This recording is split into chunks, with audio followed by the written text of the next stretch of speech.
live stream today.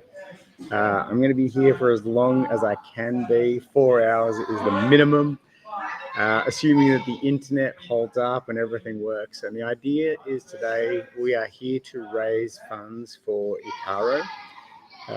For those of you who don't know who Icaro is, I'm going to share his GoFundMe page pretty soon and read that through with you. We are running seminars all over Australia today. I think there's 8 locations. We're going to run through where those are as well. Hopefully we're going to check in with those. This is all technology dependent. We're relying on the jiu-jitsu-eros. I'm not sure how that word goes, but those people who are going to be on their phones, bringing us what's happening around the seminars. And the upshot of today is to share knowledge, share love, and most importantly, raise much needed funds. If we have a look at the page now, I'm actually just going to share my screen and we'll go have a look at the GoFundMe page. What I can tell you is, I'm just going to refresh it now, but I think we've already raised over $1,000 this morning, which is fantastic. I'm just going to refresh it. And we are at $24,129 of our $30,000 goal. Now, that's just the minimum. Okay, let's go and let's find out a little bit about what we're doing here. Okay, so this is Icaro and his family, and his wife Liz has written this message. It says, "Dear friends and compassionate strangers, we here to humbly request your support and assistance for our dear friend Icaro. My name is Liz and I'm Icaro's wife. Icaro was last year diagnosed with sarcoma, a rare and aggressive form of cancer. Just weeks ago, we learned Icaro's medical position worsened into a metastatic condition. As you can imagine, the news has been devastating for Icaro and our little family. We are determined to overcome adversity with all strength. Icaro has been advised by his medical team to start palliative chemotherapy immediately. And they've also recommended alternative treatments.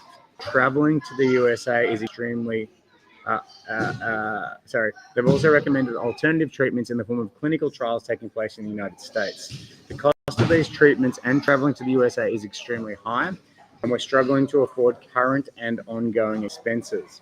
That's why we're reaching out to our community to help, and we've set up this GoFundMe campaign to raise $30,000, which will cover the cost of Icaro's travel to the USA, the clinical trial treatments, and other related expenses. This money will be a lifeline for Icaro. It will help him to give the best possible chance to buy time and to overcome this cancer. Icaro is an amazing person, and those who know him can attest to his kindness, generosity, and selflessness. He's always the first person to help and to support others, and now it's our turn to help him. Please donate whatever you can. No amount is too small. Please share this campaign with your network. Let's come together to support Icaro and fight against cancer. Your contributions will make an enormous difference and will give Icaro hope, strength, and courage he needs to keep fighting. A sincere thank you for your generosity, compassion, and support. Much love, Liz, Icaro, Zafira, and Fidel." So that is their GoFundMe page. It's obviously what a beautiful family. They're doing everything they can to make this. And so we're coming together now. I'm just going to stop sharing this screen for a second, and I am going to begin with you now. You should be seeing a QR code down the bottom of the screen, and the QR code is something that you can scan that will take you to the GoFundMe page, and then you will be able to make donations. Okay, so hoping that we can make that work. Hoping that you can that technology works. If it doesn't, the link on the Facebook page should also have give you direct access to that donation opportunity. Also, as I said throughout today, guests are going to be coming in, joining us, and sharing their ideas and their thoughts.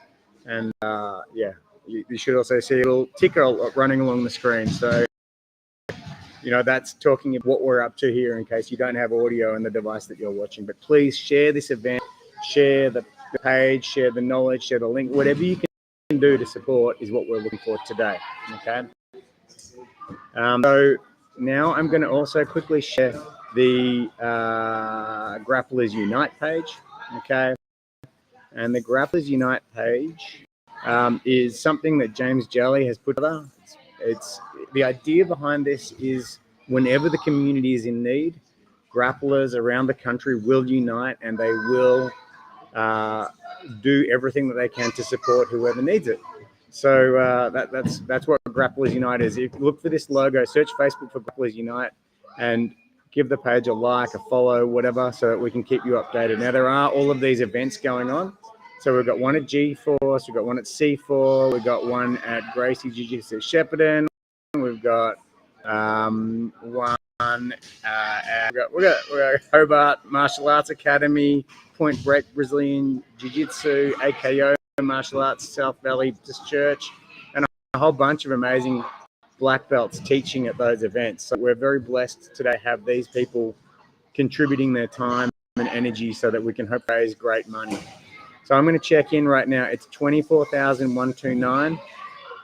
And if we just have a look at some of the donations that we've received today, we have Anonymous, who's come in with $25, Simon Hull, who's come in with $20, Israel Hyde, who's come in with $50, Leon Gray, who's come up with $100, Jamie Keys, $200, Ashley Green, $40. These are all like this morning. Ryan Browning, $100, Ollie Johnston, $25, Fiona Walsh, $20, Christine Harrison, my mother, wow, thank you, Chris, amazing, $500, Liam Moran, $50, James Jelley, $200, Adam Greenhalgh, $100, Zach Duggan, $20, Jeremy Frankham, $50, Adam Ryan, $200, Mark Zito, $30, Trent Butcher, these are all this morning, this is amazing, Trent Butcher, $50, Daniel Scarlett, $500, Paul Wallace, $50, Peter Walsh, $200,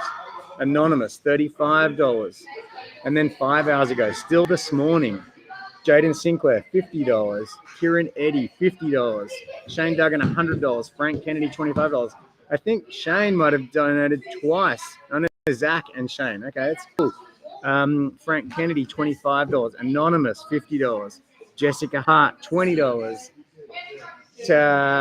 Tim Jeffries, $50, James McKay, $40, Zach Hambley, $20, and Havel Marquez, $100. So the bottom line is that's a lot of activity in a very short period of time. That's what we're looking to keep going today so that we can hopefully get this $24,129 that we're at up to $30,000. All right, so let me see. I just want to see if there's any comments because if there are, I want to make sure that I get to them. We might even do a chat overlay so that they show up on the screen. Yeah, no, we won't. All right, so we also have Gerald and his son Jack in the house as well. They're going to be joining us soon.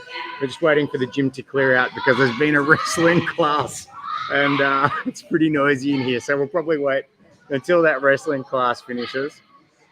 And then we will go from there. Oh, we've got someone, Portal Brazilian Jiu-Jitsu has joined us. They have put up a link to their actual event here. I think you should be seeing on your screen Portal Brazilian Jiu-Jitsu joining in with us. I'm going to lower their volume, but you can see that they're getting ready to run their seminar shortly, which is very exciting. And we'll have other, like as I said, as many of the venues as possible, giving us, sharing on their screen, showing us what they're up to, sending out messages, etc. All right. If anybody is watching on Facebook or YouTube or anywhere, if you could make a comment, that would be great so that I could see if the comments are actually working. But if you can't do that, that's fine too. Or won't do that. Just want to see that it's working. And here is where we are going to be doing our work today. Okay, on the mats of G-Force. Hey, Gerald, how are you going? Very good, man. How you going? Hey, little Tour bus. We're going to entertain you as much as we can today, do some jiu-jitsu, share a bit of history, share a bit of love. So yeah, really excited, really privileged actually to be part of today. Very special day. Absolutely, brother. It is something that we don't get to do very often. Agreed.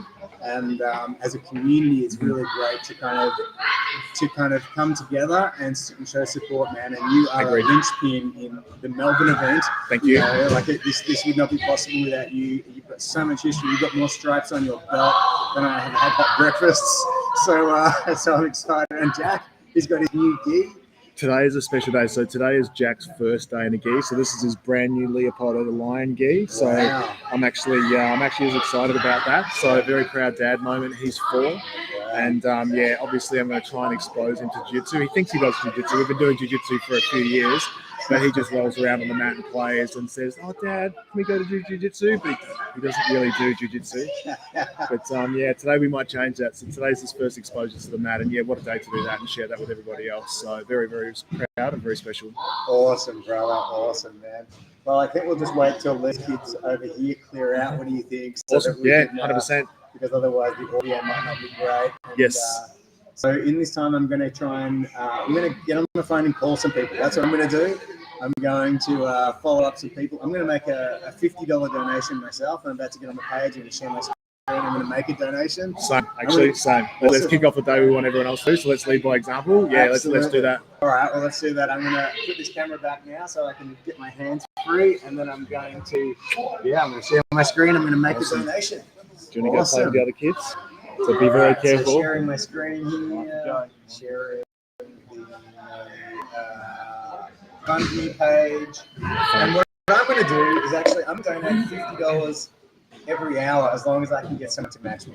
Okay, that's what I'm going to do. 50 hours. I'm going to match you for hour 1. Okay, Gerald's going to match me for hour 1. Perfect. We're in. We're going on here. I love it. All right. So what we're going to do here, yes, you should be able to see my screen. I'm going to sign in, and put my password.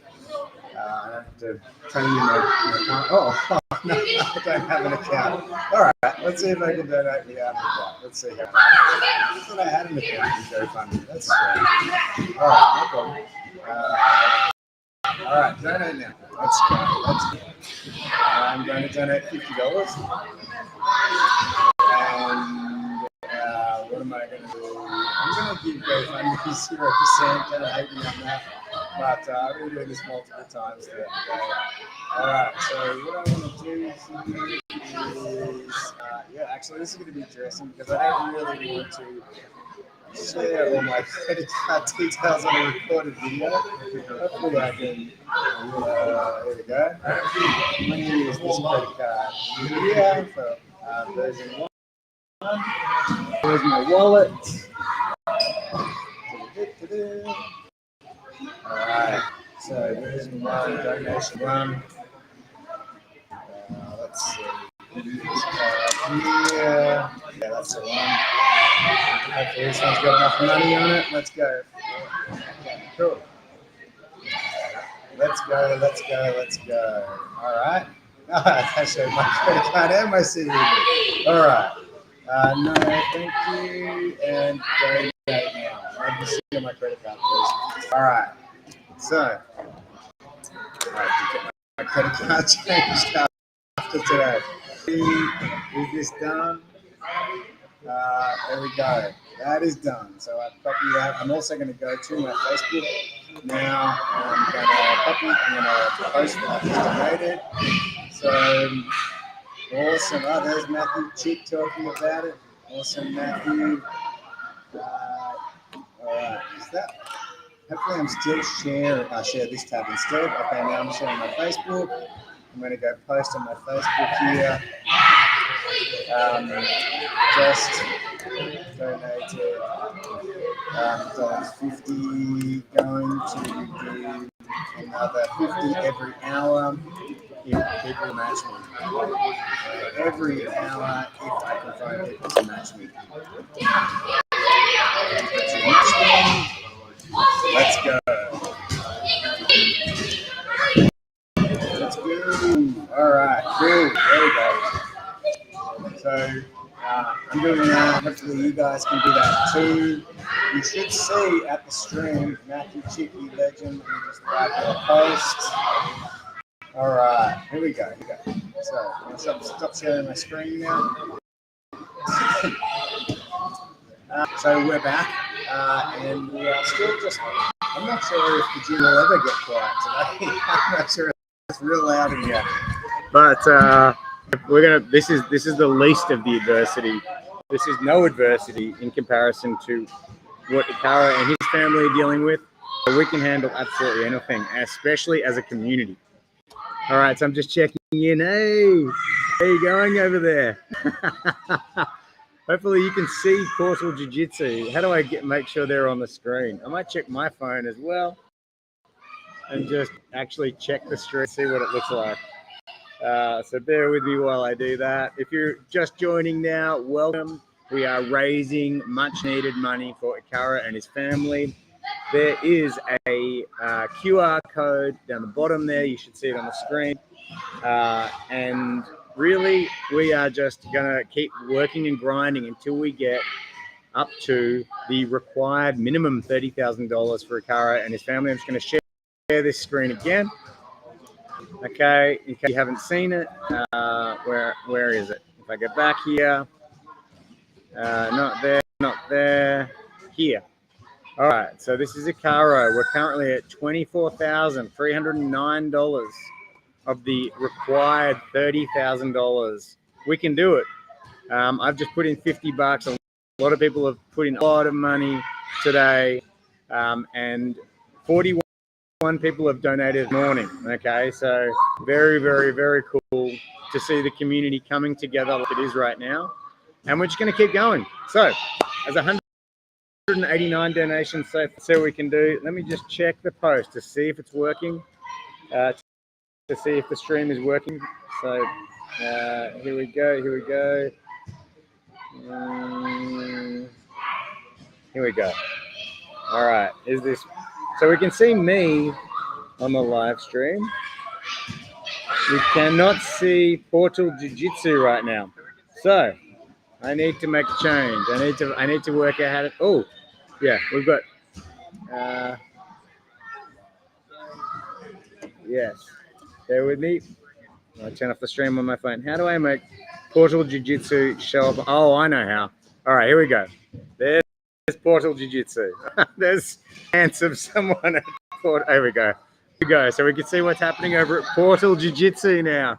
They're getting ready for their seminar. I'm actually going to go chuck this link into a couple of other places as well, where we might get those gyms to share what they're doing with us. So bear with me while I do that. If you're not sure why we're here today and what we're doing, we are raising much needed funds and awareness for Icaro and his family. We're going to be sending him over to the States for some treatment. He's dealing with sarcoma, a rare and aggressive cancer, as far as I understand. And it's time for us to come together as a community and really make this possible for him and his family.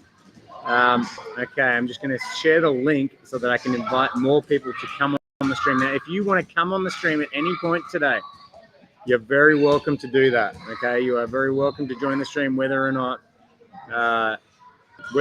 you are participating in any of the seminars. If you just share messages of love, or you've got jiu-jitsu knowledge and ideas to share, whatever it is, you're welcome to join us. We're going to be here for 4 hours, a lot of time. So yes, we need to make sure that we're basically giving as much to the people who are watching as possible. Okay, I'm just sharing the link now. Sharing the link so that people can join in and they can be part of what we're doing. All right, here we go. Let's see.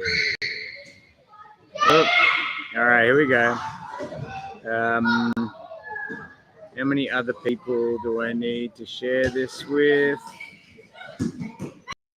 I think I've done everybody. Okay. All right. Hey, it's James. Welcome, James. All right. I'm going to share the screen even more. Here we go. Wow. Another gym doing their thing. Yeah, so That's very cool. can you hear me, Anton? Well, I can hear you fine, buddy. How you going down there? So we've just kicked off. Marianne Mullahy is opening the day for us. So she's guess what she's going to teach? Can you guess what she's going to teach? Well, I do. You gave me a little bit of an inkling of that last night, so I do. But I know what she's famous for. That's right. Yeah, spot on. Spot on. You nailed it. So yeah. That's awesome, man. It's, have you seen the GoFundMe page this morning? We've had over 50 donations. Yeah. And it's very, very exciting, man. We're already currently sitting at $24,309. Yeah. Okay. Very, very cool to see the community coming together and doing what they. Yeah, I've got I think a couple $100 here in cash donations as well. So wow. Yeah, which I'm sure we'll pick up throughout the day. Yes, amazing. Yeah. And I'm going to be donating $50 per hour as long as someone else will match me every hour. So Gerald just matched me this hour. Here's Gerald. You want to say good day? James is here on the live stream. Oh, hey. Hey, Big G. Hey, James, how are you? Yeah, good, man. Just watching Marianne do her magic. Looks like an amazing turnout at your place. Yeah, mate, this is awesome. Yes, so good to have such good support. Awesome. That's great. Actually, Gerald's going to come over here so he can see more of the action. Yeah, so we've got Portal BJJ up here. We've got Geelong down here. That's very, very cool. And we're sitting at $24,309 already. So we've only got. I don't know if I can hear you. Less than. Is that Marianne? Hey, Marianne. Hey. You're awesome, Marianne. Yeah. All right, guys, I'm going to leave you with it for a bit. And all right, try to keep the camera on, brother. Try to keep the camera on. I'll mute you, but try to keep the camera on the action. All right, I'll do that. Awesome. Great. Great, guys. There we are. We've got 2 of our events that have come into the live stream. 3 of 6 people on the stream. Oh, right. There are 3 of 6, yeah. So we've got room for enough gyms to come and show us what's going on. We'll see how that happens. It's still crazy in the gym here, Gerald. So I don't know. Should we start to have some conversations about your stuff? What do you think? I want to share a little bit of a story. So we recently did a similar event. So going back a few months now, one of our jiu-jitsu sort of community, one of our brothers on the mat, Doug Mayer, was in a bit of trouble. And if this hasn't been mentioned already, we formed a sort of a similar initiative and sort of similar people kind of driving behind it. So certainly Anton and James, and 2 very special people, Jess Manford, and also Lance down at Altona. So the guys from Rise MMA really pulled together and got a donation. Got a GoFundMe page happening. We did a similar type seminar event, more of a sort of a single event rather sort of across the country. But we raised, I think we're up to about $26,000 or $27,000 for Doug. And wow. What Doug needed was he needed a new hip, and his hip was literally down to bone. His hip had deteriorated to the point where he couldn't walk, and he was literally in a wheelchair. He was facing 2 to 3 years wait in the public health system, which here in Victoria, for those that don't know, and it's probably far different in any other state, the public health system is in a significant state of disrepair following COVID. Yeah. So he was looking at least 2 to 3 years home, basically at home, unable to work, unable to sort of train, unable to do very little. That's a life-changing event. So possibly not as serious as Icaro's in terms of what he was facing. It wasn't critical. Yeah. Certainly a significant issue for him. And we raised $25,000. He's had his hip surgery, by the way. He's got a brand new hip. He's walking around. He coached a class, Rise, on Thursday night. So and he'll be back on the mat in a few weeks, which is an amazing outcome. So really just a testament to the community, testament to everyone pulling together and supporting, people within our community in a time of need, which I think is a very special thing to happen. And I think, obviously the same thing's happening today and has happened up today for Icaro. So absolutely looking forward to ideally being part of my difference for him as well. Well, man, you already have. And the bottom line is that, if we can do that much for Doug, then we can do much more for Icaro. That's the way I'm thinking about this. Like if we look at what we're dealing with here, like it's really important that we elevate as a community. Like there is no limit to what we can achieve. It's such a powerful community. Like just the amount of time it takes to become a black belt in this art, to, like the amount of commitment we are used to showing is what I'm hoping that we will be able to just keep developing as a community as the years go by. We just keep coming together and support more efficiently, more powerfully, better results all the time, knowing what works and what doesn't work. But like the people are just so amazing. They're special in jiu-jitsu. It is. It is. And I've been thinking about this a lot. I think, I think sort of a journey for all of us. Yeah. I think jiu-jitsu sort of came into Australia in the mid-90s. If we go back to the likes of John Will, Peter Devine, Richard Norton, John Donahue, those guys that originally sort of pioneered jiu-jitsu at that time, that's really only a 25-year history, maybe coming up to a 30-year history in Australia. So we're sort of starting to see almost like a maturity in that community. And I think more than we, I guess, we would compare it to other communities. I look at sort of like club football, club rugby and cricket and netball and many of the other sports that have been around much longer than jiu-jitsu, and they've got that legacy of community. A lot of those people are supporting each other the way that these types of events are here. And I think that's, again, a testament and a confirmation of the maturity of the communities. Way back in the start, there wasn't necessarily alignment and people were more excited about kind of what badge they had on their gi and what was on the name of their door, and we didn't accept that we were all just this, just regular people doing jiu-jitsu as a kind of hobby. And now we do. Now those, I think those barriers are broken down. I think those those no longer there's a maturity of community that no longer kind of gets too excited about that. And so I think that's valid for an event like today to demonstrate that, for people to come together and for people to kind of do any of that sort of that legacy stuff. That's the beauty. Like at the end of the day, we're human beings. We're ordinary people trying to do something extraordinary, and it's a testament to how quickly we have gotten over their bullshit. I'll say for sure. And we're now kind of like on the path of people who've been doing sports that have been doing this for a lot longer than us. Yeah, exactly. That's awesome. We can see what's going on down here in Geelong. Marianne's about to start teaching her seminar, and Marianne, if you don't know, she's 4 times world champion. Like she is no joke when it comes to her jiu-jitsu, and she doesn't. I don't think she trains too often at the moment. But the bottom line is, she's just one who's just always dangerous when they step on the mat. You just you can't ever take a roll with Marianne easy because it's all sorts of trouble coming. Marianne's name comes up regularly for me, by the way. Regularly when I talk to females about jiu-jitsu, and I talk to them about kind of how effective jiu-jitsu is and how much it is for females. Jack Batty, taking care of my son. And I've been regularly asked, like, what about divisions? What about age divisions? What about gender divisions? And I said, we have to have all those things, and we do have all those things. But there are times when, weight divisions are aside, absolute. Age divisions are aside if we kind of care to compete in the opens and down division. Yes. But gender divisions really.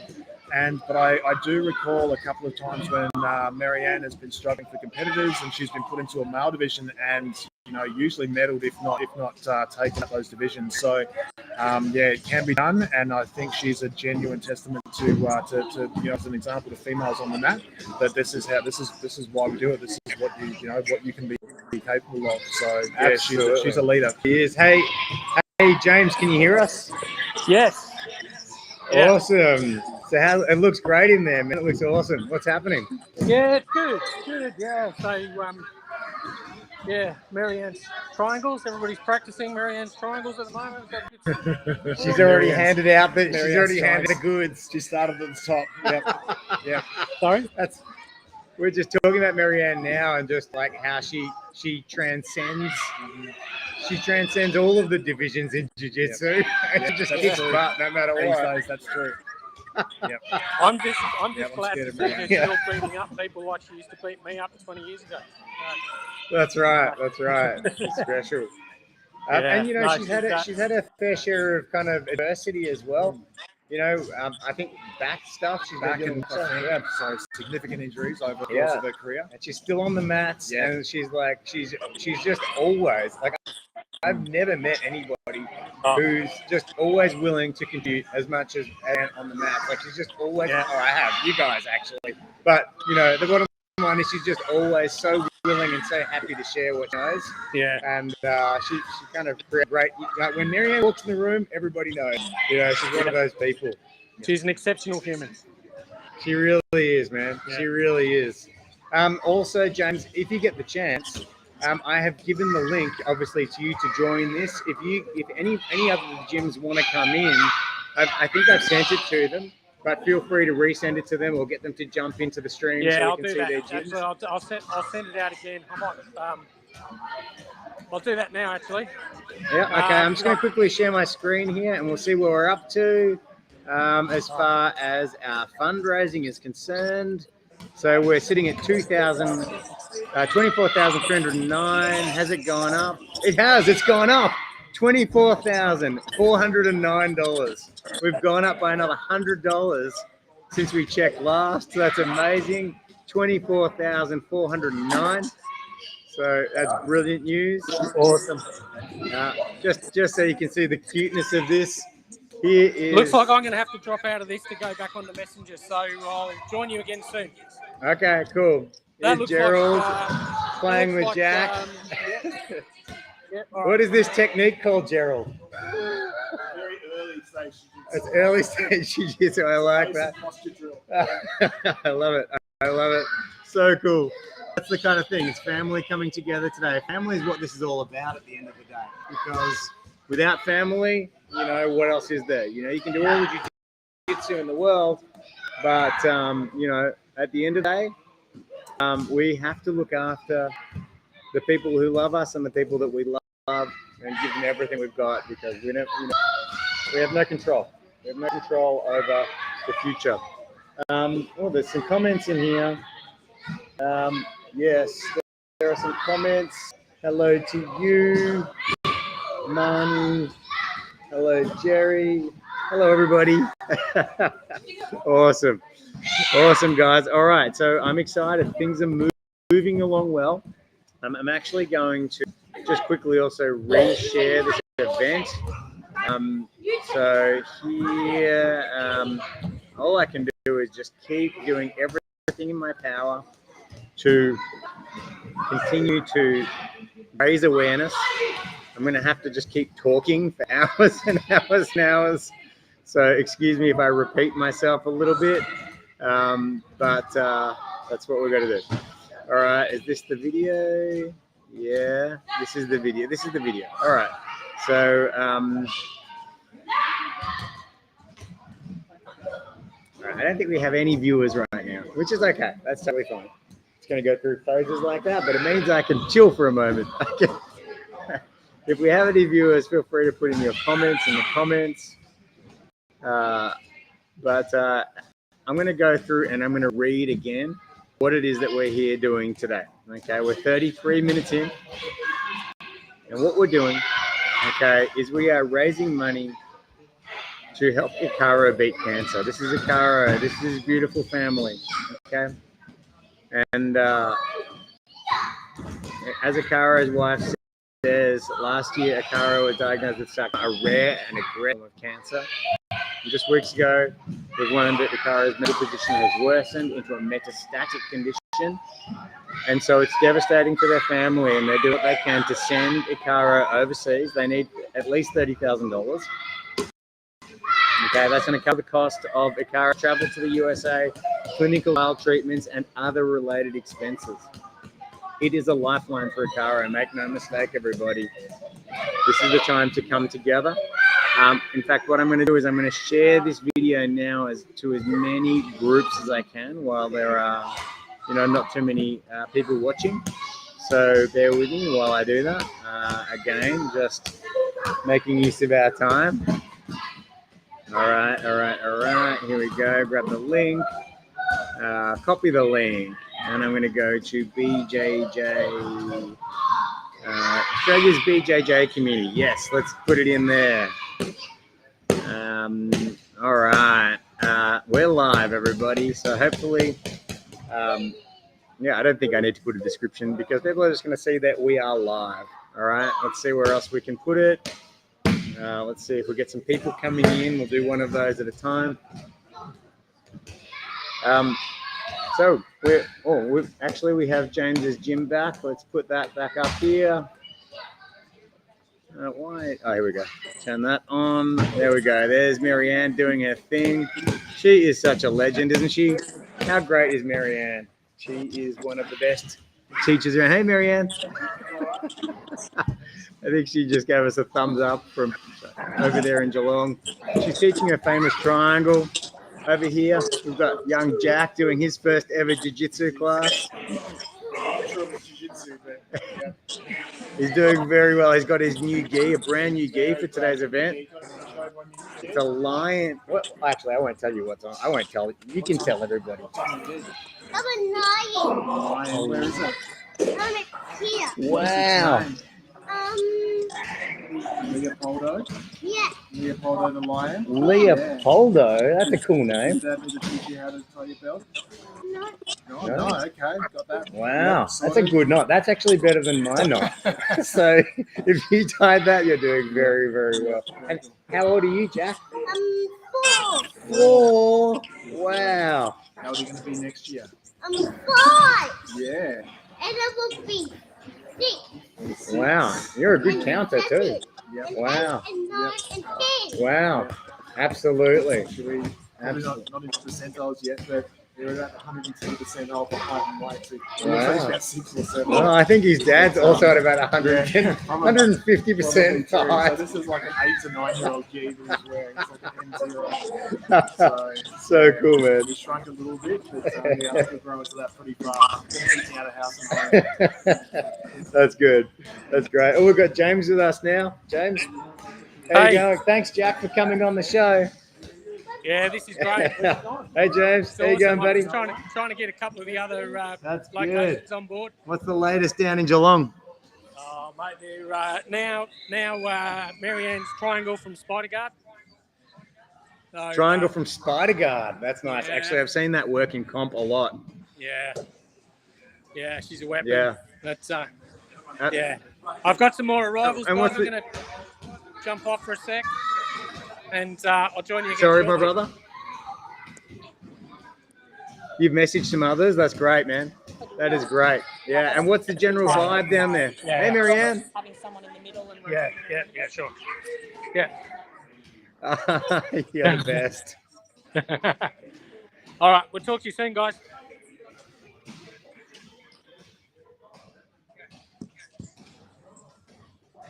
Hello, Marianne. All right. See, James. All right, so we're 38 minutes into this event, and we have already raised this morning. Like I don't know, I didn't have a live running balance here. Actually, I just share my screen again. But let's see, we're at $24,409 was the last I checked. Let me refresh because it keeps going up. Yeah, still sitting at 43 people donated already today. We're at 191 donations. Nam Tran has donated recently. Thank you so much. Appreciate that, brother. Let's see who else has been donating. All right. Short by most recent. Is that this one? Yes. So we've got Nam at 50, Gerald. This is the amazing Gerald at 50, me at That's 50. matching you. He matched me. Gerald's matched me this hour. Nam has done 50 as well. And so every hour, I'm going to donate $50 if I can find someone else to join. Steve, $80. Thank you so much. Anonymous, $50. Anonymous, $25. Simon, $20. Israel, $50. I've read these out this morning, but they blow me away. Just the amount of people that have been donating is really, really special. And I just can't thank you enough because, well, you know, we're all here coming together as a community. It's something very special. So I don't know, Gerald, do you feel like it's a good time for you and I to have a chat about some of the things that you wanted to cover off today that are not technique related? Sure. Look, I had a few ideas in mind. Yeah, great. There's lots of kind of, I guess, some old school stuff we talk about. There's a few kind of stories along the way. Yeah. I remember doing the podcast with you a while ago. Yeah. And talking about a few stories. I think a couple of people might have mentioned one or two that have come up over the years. with sort of regards to maybe some of the, I guess, sort of historical sort of, but more the sort of crazy stories, I think, are kind of more fun. So I was thinking of telling the ninja story, which will kind of, a few people will kind of resonate with. Like there might even be a few people online going like, the ninja story, like excellent. This story actually has its own Facebook page and grew legs. And over the years, a few times I've had people sort of say, oh, you know, this came up and we kind of feel like you might be the best person to tell it because you were there. Hey, Jack Batty, just be careful up there, please. How about you stay on the mat? Taking care of my son who loves climbing up on top of things. Wow. Hey, mate, do you want to jump down on the mat with that ball, please? Dad's telling a story. Jack loves stories, but he hasn't heard this one. So this goes back to, I reckon, about 2000, maybe 2001 at Hangar 4. Mm-hmm. And we were one of the, I guess at the time, we were a significant gym, a jiu-jitsu gym in Melbourne and Victoria. And, one of the sort of first big gyms out in the western suburbs. And we did a bit of MMA, which early on was, hey mate, get that ball and take it on the mat. Only on the mat, please. On the mat. We were one of the pioneers, I'd like to think in terms of MMA. Yeah. So we had a ninja club, I think it was Ninjutsu or Ninja Kai, I'm not sure which, it's probably irrelevant, contact us and say, look, we're having a black belt grading for a few of our students. And we've heard you do some MMA sparring, we'd like our students to come and do some MMA sparring with you. Like, would that be okay? And we thought, sure, what could go wrong? And we sort of said, no worries, come down. And we didn't really think too much of it. We thought, I guess there'll be regular guys. There was no, we didn't think too hard about it, is the honest truth. Anyway, the day comes and it was an afternoon class, and we just sort of finished our regular jiu-jitsu class, and we get a sort of one of the sort of emissaries come in and let us know that there are 4 guys in the car park in this old kind of VB Commodore, which wouldn't have been that old for the day, but it gives it some recognition. And in Tarbis, like in their full hoods, looking like almost like a terrorist attack, sort of, before 9/11 in the car park, and we're like, oh wow, that's unexpected. Yeah. So we sort of we kind of came out to the car and sort of said, this, and we went through the sort of rules of racing for the day, and it was explained by the black belt coach, who was also wearing a hood, that he would be the only one that would speak. None of the students wouldn't speak. Wow. He would command them. They would come in, and he wanted them to do a few sort of rounds with our guys. We're like, sure. Oh my Lord. So we bring these guys in, and there's 3 or 4 of them, and they come into the class, and they do a little bit brief warm up, and he's sort of commanding them very sort of very, very sort of brief and sort of direct commands that kind of didn't really make a lot of sense to us, but seemed meaningful to them. And then he said, look, he'd like to kind of do a couple of matches with our guys, and minimal striking, but a bit of grappling and a bit of sort of.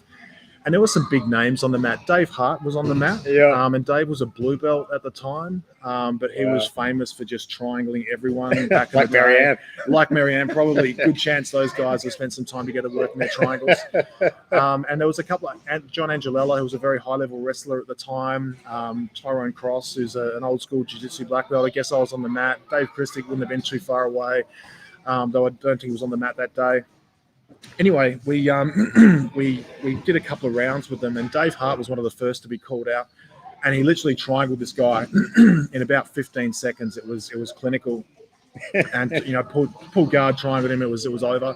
Yeah. John Angelella, one of the wrestlers, he literally double legged this guy, same guy, put him on his back, this ninja guy, and he was this one particular student who appeared to be doing the black belt grading, and the others sort of there for moral support. And over a period of 3, 4, maybe 5. Rounds, this guy maybe got about a minute of kind of sparring time and spent the rest of the time tapping. And 2 seconds, mate, I'll be right there. So then the instructor sort of said, oh, look, could he choose the next opponent? And we're all like, this is kind of deteriorated into like almost like a primary school setting, where I remember like sitting up straight, like, oh, choose me, and sort of like he was going through Tyrone, who was the most senior guy on the mat, and being allowed to sort of, manage the whole situation. And he chose this guy, this kid, Scott.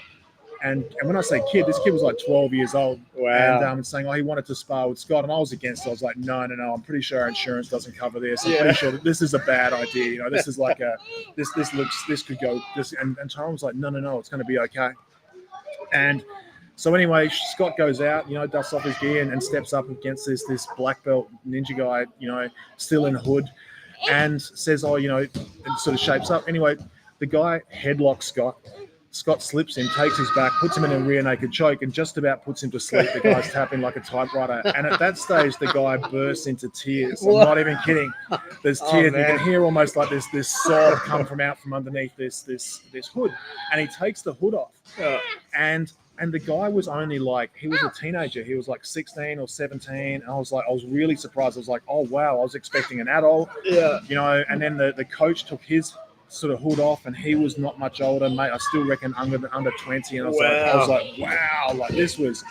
And the reason that was so surprising is because they were in a relatively genuine martial arts school doing, you know, mixed martial arts and jiu-jitsu. There were some high-level guys on the mat. And I was like, this shows a lot of courage, you know, for them to come in here and they could have walked. Dojo stormed you. They kind of did, you know. And I was thinking, like, if they'd sort of popped out to St. Albans, I can imagine, you know, that would have ended much differently for them. There were some other gyms in the area that were like, wow, they would have given you a much worse sort of introduction.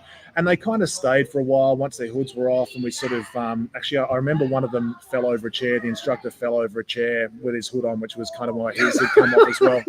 It's a side hazard. And you know, I had this kind of impression of, I don't mean to offend any ninjas on the call, but I had this impression that ninjas have this sort of omnipotent 360-degree radar where they can just like sense objects, and you know, they're kind of like, you know, so the fact that he just fallen ass up over the chair was like, wow, clearly not a ninja, but a ninja coach. Or early stage So the ninja. whole thing kind of broke down and was really comical. It was probably one of the most defining moments Scott had in his kind of, you know, formative kind of, you know, adolescent life, to kind of choke out this adult who was grading to black belt.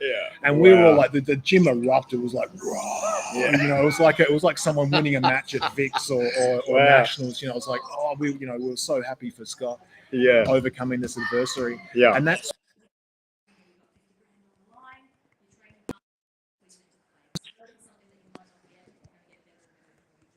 you probably end up in a worse position. That's good for you. Good to be in a worse position. I mean, yeah, just some takeaways of that one again. So just remembering. allowed to come and train. Said they were going to come back and learn jiu-jitsu.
Really? Yeah, they want to do it. Is that what they're here for? Yeah.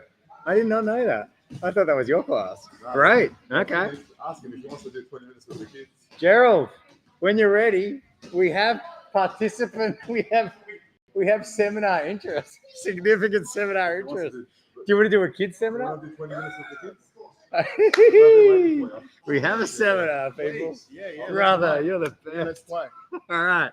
But we need to do, we need to do it down here, if that's okay. So, can the kids be on a live stream or not?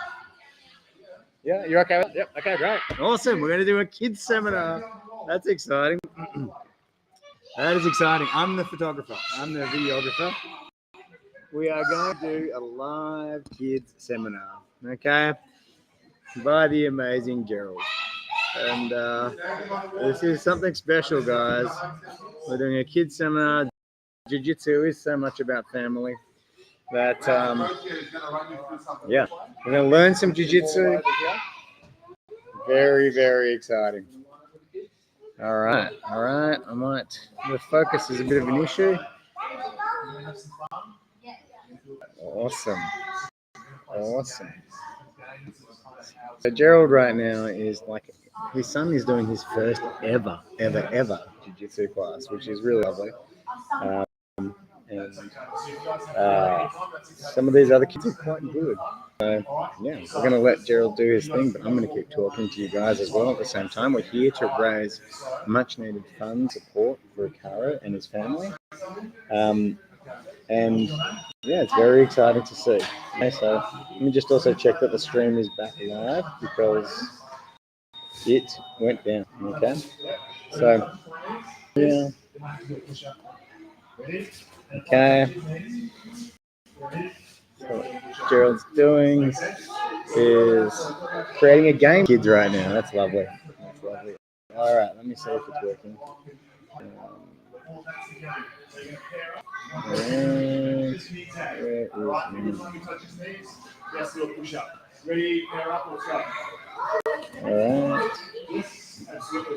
All right.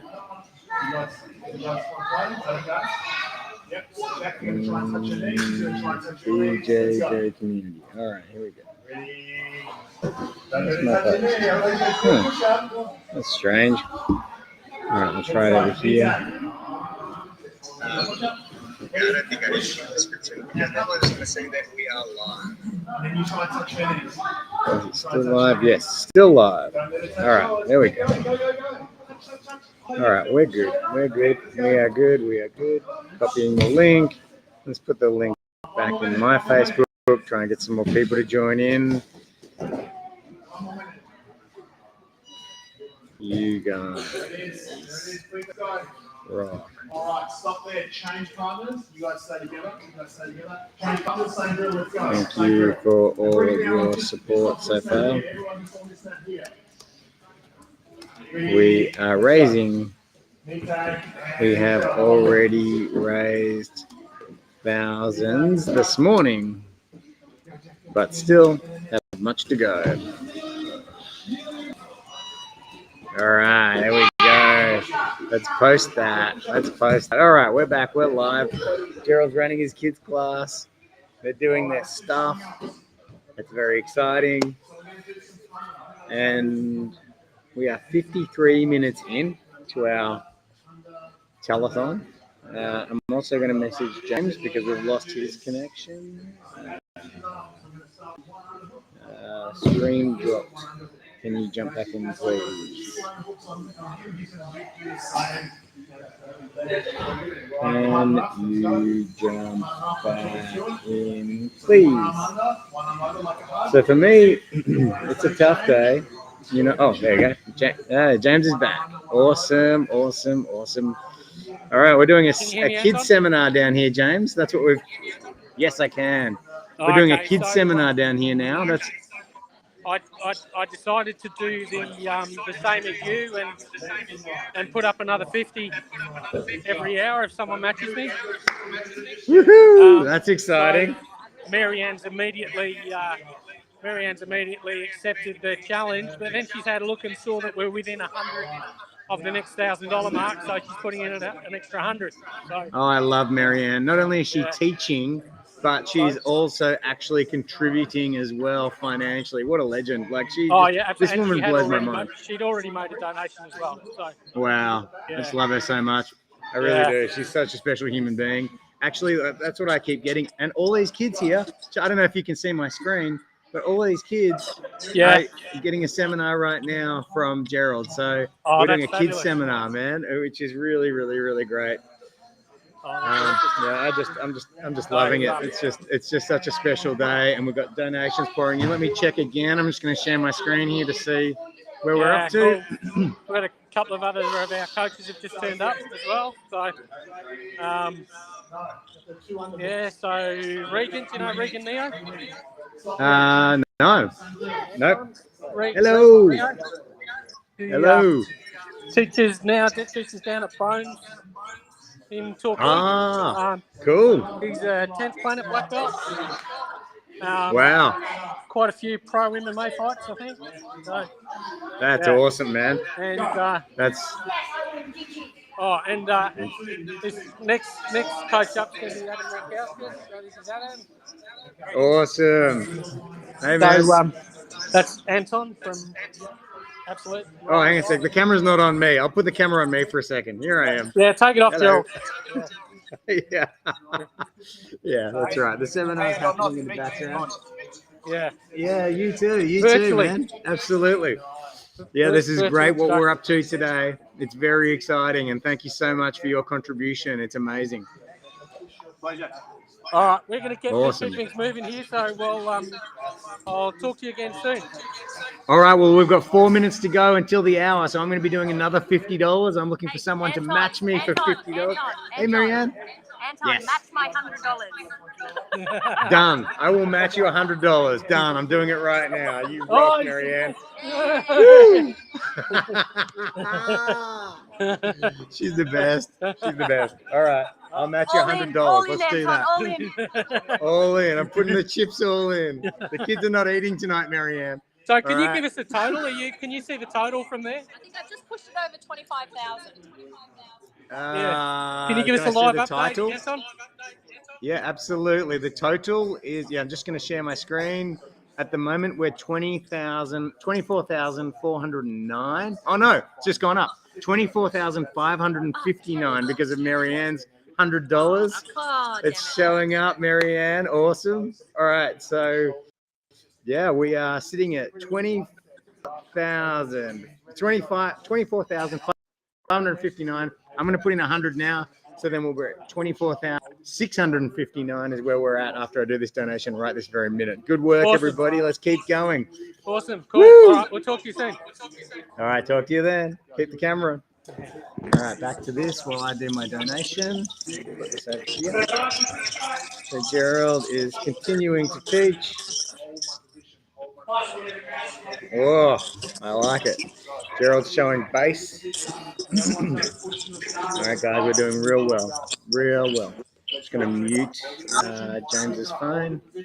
All right, I'm also going to put this live stream into the various clubs that I have access to. Let's see. All right, there we go. All right. Let's see if that's going to show up. All right. I'm now going to donate to post another $100 because I have to match Marianne, and I like the sound of that, so I'm putting that in now. This time I'm not doing it live because it shows my whole credit card detail. All right. So putting this in now. All right. This one's coming from a different card as well. This one is coming from, let's see, this one here. All right. And now putting in the total, the CVV, and this card is processing, and no, thank you. For another $100. All right, there we go. Match Marianne's $100 because Marianne, whatever Marianne says, I do. That's the bottom line. All right, here we go. All right. Now I want to get to So, from this here, is where we're at. try and finish We it. have 200 raised. get a- I'm just going to share my screen. So Okay. work Keep this on my base, Gerald. my posture, okay, and work in. The amazing Gerald. I'm gonna try and get in underneath the All right, upper there we go. arm. Work on all those things. Does that make sense? Let's have a look at the total. You're doing it, man. It is. Mini. All right, let's go. So starting head to head. All right, So we're you at need to have $24,659. All right, $24,659. Hey, buddy, how's your jiu-jitsu class going? Are you enjoying it? Awesome. Jack's having his first jiu-jitsu class today. You got sandwiches? All right. Awesome. All right. We are doing very well. $24,459. Yes. Okie dokie. Perfect. All right. Let's see. One push up. Everybody donate. Let's go. We are doing well. Doing very well. All right. Stop there. Let's come in. Cool. All right. Now, what's next? Let's reread. Okay, let's reread what it is that we're doing here today. Okay. We have Icaro. Okay. This is Icaro. This is his beautiful daughters.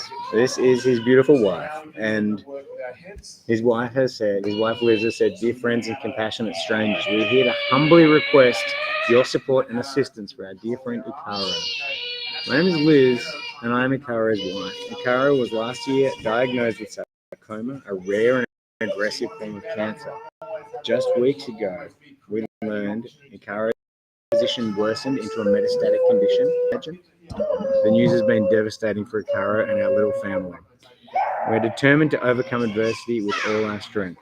Icaro has been advised by his medical team to start palliative chemotherapy immediately, and this is all about sending him to the States so that he can get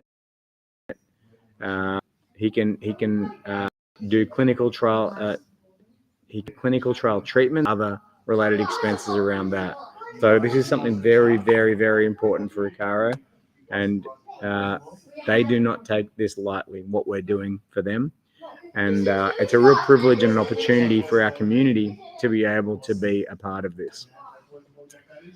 Okay, so where are we at? Hey, Jack. All right.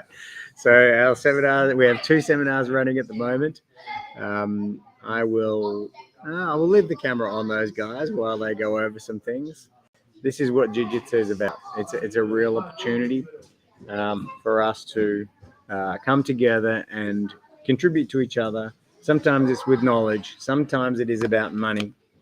Okay. Sometimes it is about friendly support.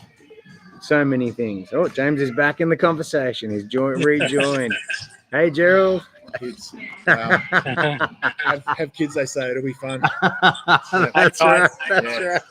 You're doing well, though, brother. You're doing very well. So Marianne told me I have to put in $100 and match her. So whatever Marianne says, I do because she's Marianne. Yeah. So I'm $150 into my contribution to my journey today. You're actually Yeah, $150 I just saw it. I'm It's $150 richer. Yeah. What was that? Sorry, James? I saw your contribution's been registered on the link. So It has, my brother. It has. yeah. So we're currently sitting at, just to share my screen and have a look at that, we are currently sitting at 24,000. Let's see, just double checking again. It has, yep. $24,659. So it's very, very exciting to see this number going up and up and up. We've already made a massive difference today, community. We really, and that's that's what we're here for. How are you going out there, Gerald? I'm good. I've got the kids playing poison ball, so I'm kind of Awesome. I'm not sure they're getting the best of me, but yeah, they're certainly probably more entertained. Yeah, but it's like many degrees, The art of delegation. of poison ball. You know, it's like, That's true. That's true. I think that red bar's you got know- some of, and Anton, I think that red bar on Gerald's belt's got some of my blood on it. It's got Really? a lot of mine on it. Tell us that story. Yeah, Is there yeah. a specific story? Here's No, here's no, a- just every here's time a- I roll it, it crushes me. Here's a story. Let's explode a myth. Right? Should we explode a myth? Yeah, let's explode a myth. Mythbusters jiu-jitsu stuff. Yeah. So everybody's familiar with the myth of because don't wash your belt because you're gonna wash all the knowledge out of your belt, blah blah blah. Like, okay. And going back into sort of, if I understand Eastern martial arts, traditional martial arts, you didn't get multiple belts. You got one belt. It was white. You graduated through it started to get sweat on it, which was yellow and orange. You got some ground fighting, which has kind of got grass and shit all over it, and it was green and blue. Probably got some congealed kind of, conjunctivitis and turned, purple. And as James said, you started sparring, you're a red belt, you've got blood on your belt. Okay, and then over the course of time, your belt goes from white to black. It's ultimately a black belt. It never changed color specifically, but it just that's your belt. And that as I understand it, is the original journey from white to black belt. So if you saw someone with a black belt, it's like, oh, they've been doing this a really long time. You didn't get new belts every time you kind of graded, or that was nonsense. So back in the day, I remember hearing this. I'm like, oh yeah, being this kind of starry-eyed martial artist, I won't wash my belt. Okay, so I don't think I ever washed my white belt or my blue belt, and then I had my first case of staph from your belt as a purple belt, and I was like, and it was horrible. I had this kind of sort of hole in my hip that was getting spooned, like flesh spooned out of it. I had colloidal silver. It was like an interesting. So here's the story. There's always a story. Yeah. So I'd actually flown to the States to do Worlds in about 2008 or 20. It must have been earlier than that if I was a purple belt. Maybe 2004, 2005, and I'd kind of made this big commitment, 3-week trip to the States. Day 2, staff, on a plane home, and kind of rinsing, sort of crying into the sort of my pillow. Oh, 1 second, Jared, with a story. Hello. How you going, brother? Hey, Adam, how are you? Really well. How are you? Great to see you. Yeah. Good. You look well. You have less grey hair than me. Yeah. Going well then? How are you doing that? Obviously, getting more sun. We've got an audio issue. I think. I just we do. interrupt that Bit of a delay. Say hello, so. Great to see you. Really great to see you. Awesome. So back to the story. Yeah.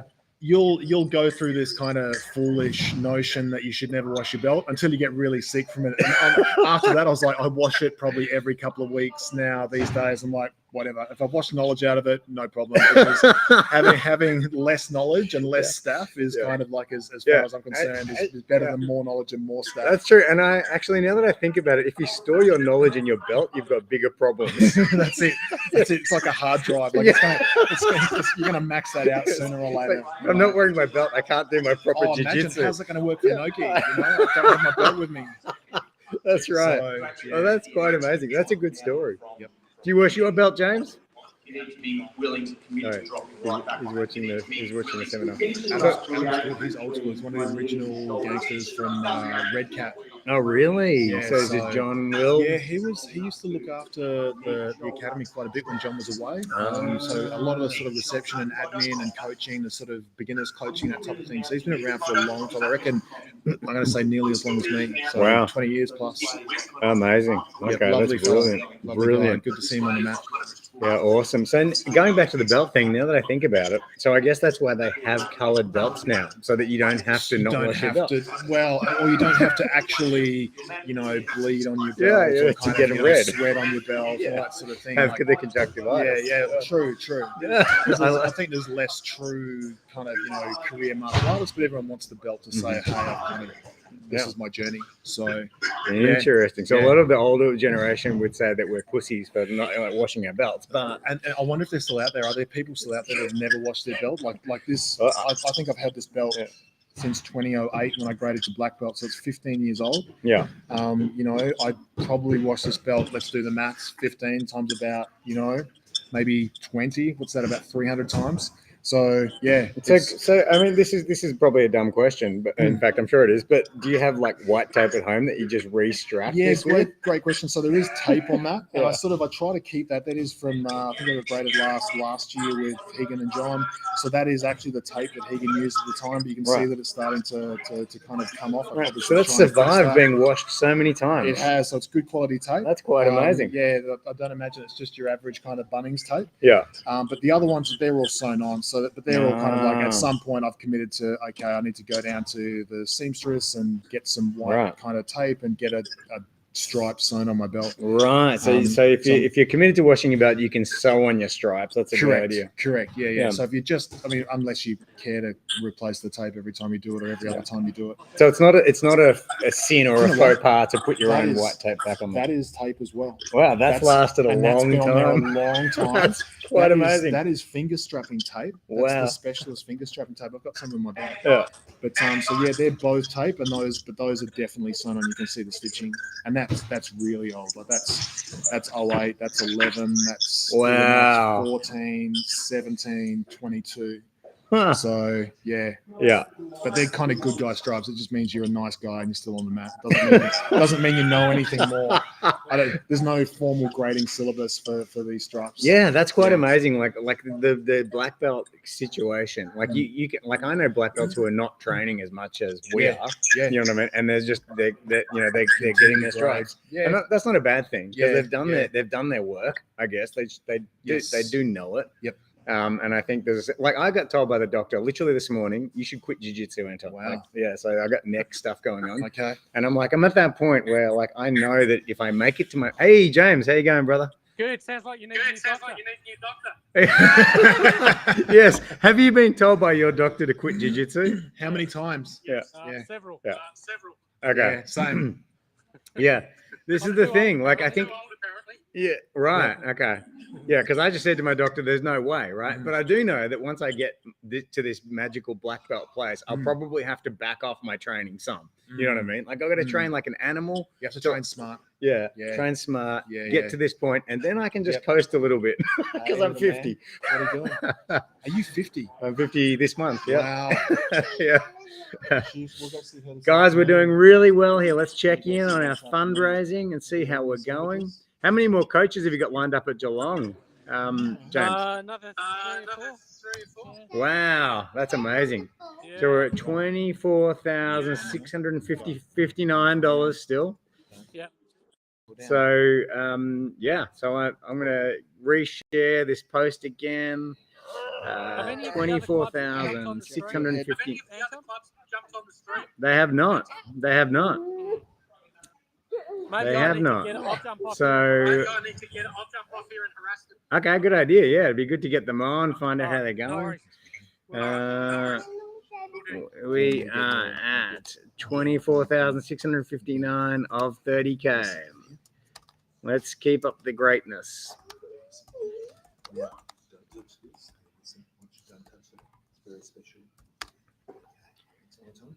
And also, Jack, you are super special, dude. You are amazing. I am blown away by how good you are. And your first jiu-jitsu lesson. Did you like your first jiu-jitsu lesson? Yeah, that's good. That's very good. Very, very good. You know, You have you eaten your sandwich? Or your sandwich? Here. Or you need to eat your sandwich first? No, because No. that was plastic. Yeah, well, you can eat your sandwich. If you don't eat your sandwich, no twisties. How about that? Sounds fair to me. Yep, sounds like a good deal. Let's see, QR codes. This is pretty cool. Like I can put this thing up on the screen and there's a QR code and you can scan it and it goes straight to the GoFundMe page. I love this streaming software. It's good, isn't it? It's really cool, good. man. It's really cool. So what else did you have on? You sent me a list of amazing things, brother. And I know that we're on my phone. So. Oh yeah, I've got the list here. So, but we've got Jack. We're on Jack time basically. Mhm. So we've got you for as long as Jack will Absolutely. will let us have. Until he So- loses his so- mind. Yeah, Yep. that's right. So let's The crazy squeeze before every the drop of crash. juice out of you that we can. Sure. So here's what you sent me. Sure. I was going to. Well, we've talked about Icaro's story. That was Yes. the most important part. Obviously, that's why we're here. Rules of racing. That was going to be like kind of what we're going to do today on the mat in terms of keeping it pretty informal. Mhm. I wanted to talk and this is a kind of concept that's really fascinated me recently.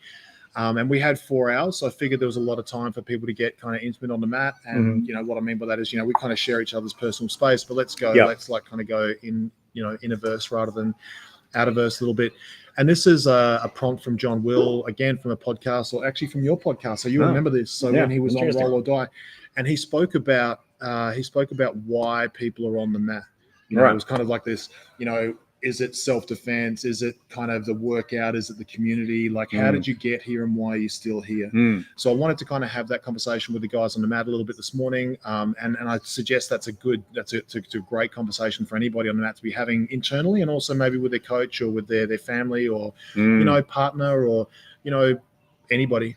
Yeah. So, and I kind of wondered about what mine is. And what I mean by that is why they started jiu-jitsu but why they remain in jiu-jitsu. And for a lot of people, John's point was valid. So I'm literally kind of stealing or plagiarizing John.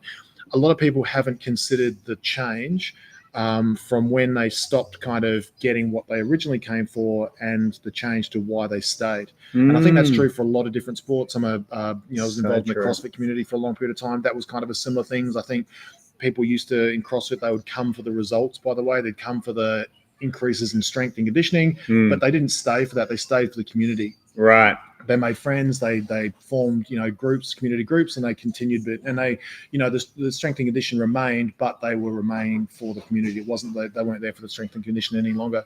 And jiu-jitsu, I think, is one of those similar things where, you know, people they either come to fix a problem in their lives. You know, for me, I started work as a bouncer when I was about 20 years old.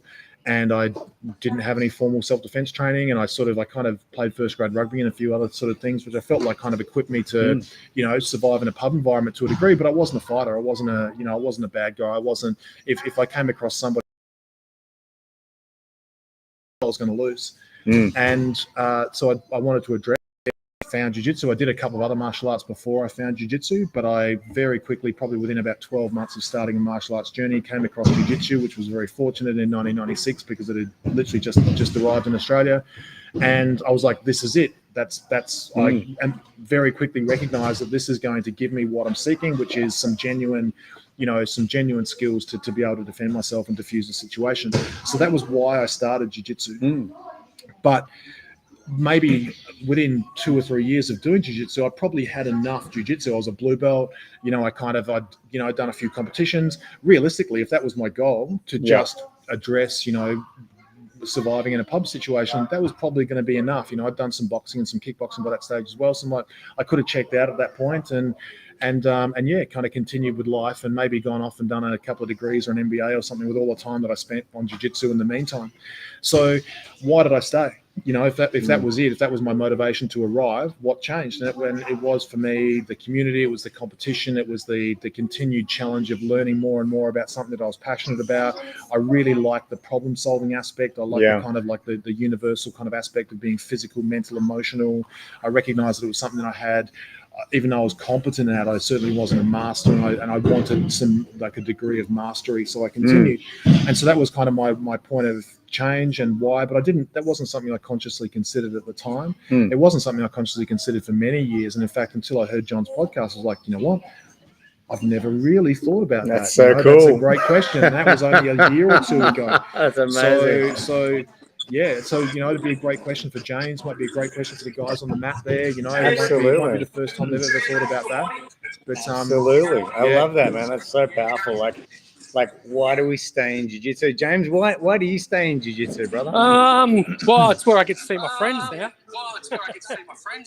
Yeah. Community. Yeah, I enjoy it. It's a challenge. Same. Look, mainly now the friends, but I can't imagine not training as long as I can get on the mat, which is, you know, can be quite challenging sometimes. Or getting off the at can be quite challenging sometimes too. Just getting off the floor. That's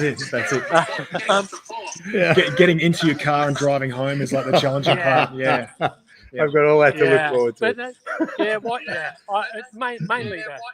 But mainly the friendships, I think, the community, and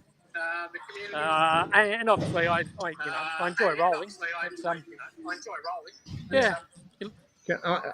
I'm interested to know as well from both of you, like when you get to a certain point, you guys have probably done everything over your journey that, like maybe not mastered everything, but you've done everything, right? Is it that you forget things and you rediscover them and then you enjoy them?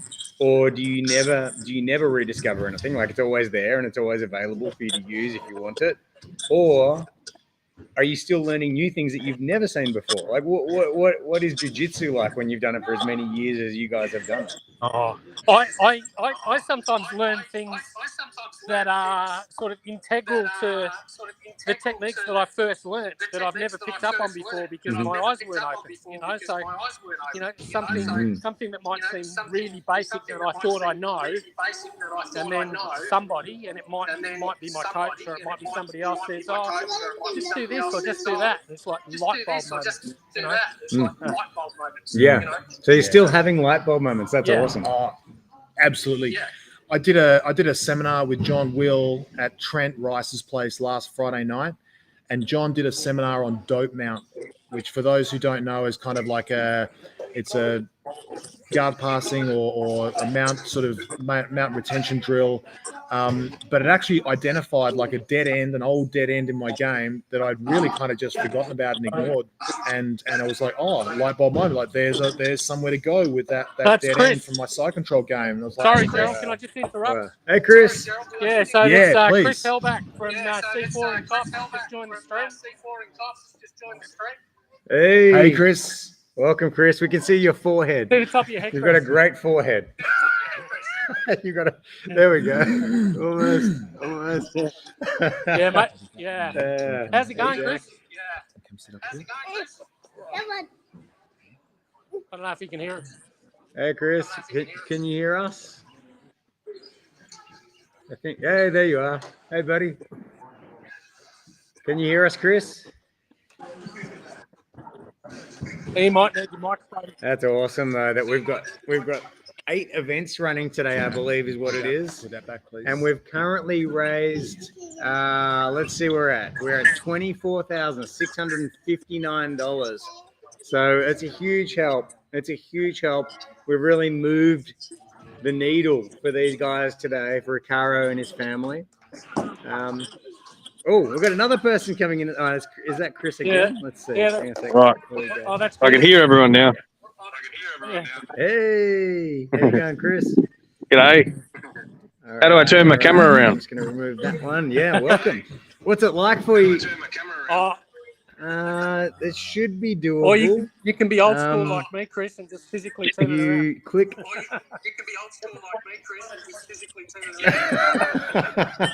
Hey, look at that. Oh, awesome, man. That's brilliant. Oh, wow. That's going off in there, man. That's brilliant. So, man.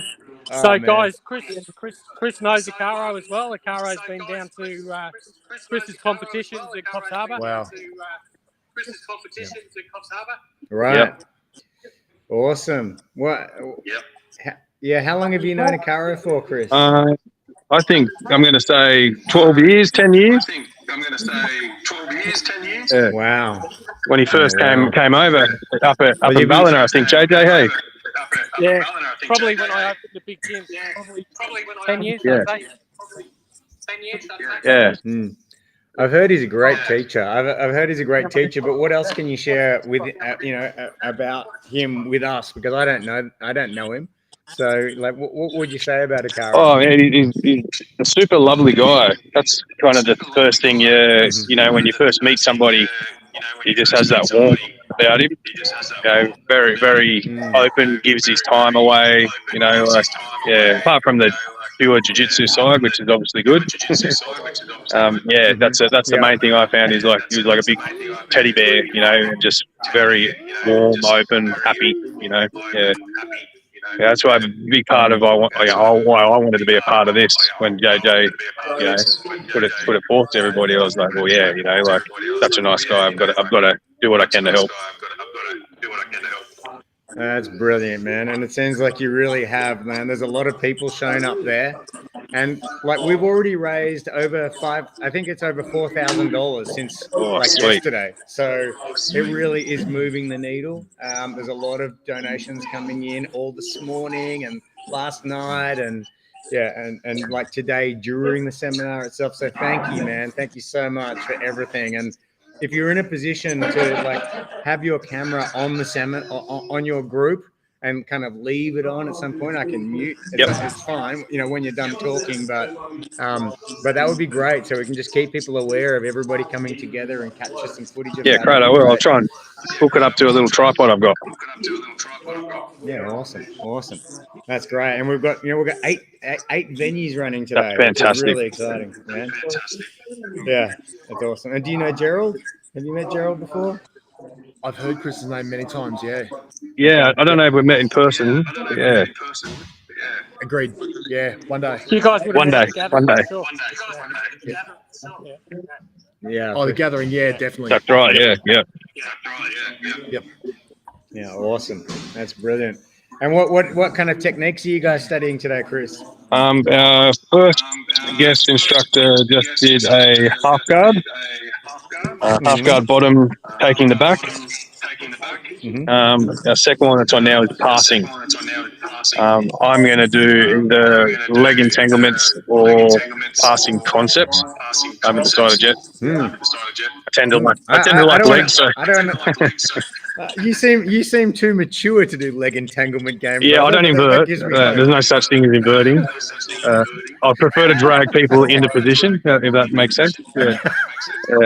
I move them. I don't move. And then I'm not sure with the other two what they're going to do. I'm not sure yet. Okay, man, this is brilliant. It's news, such man. a I would love to variety. It's see been some of your fantastic. Stuff. So, yeah, hopefully you can have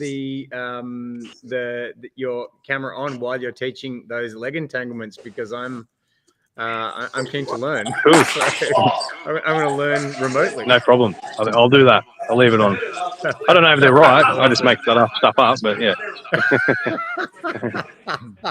That's fine. That's totally fine. Great.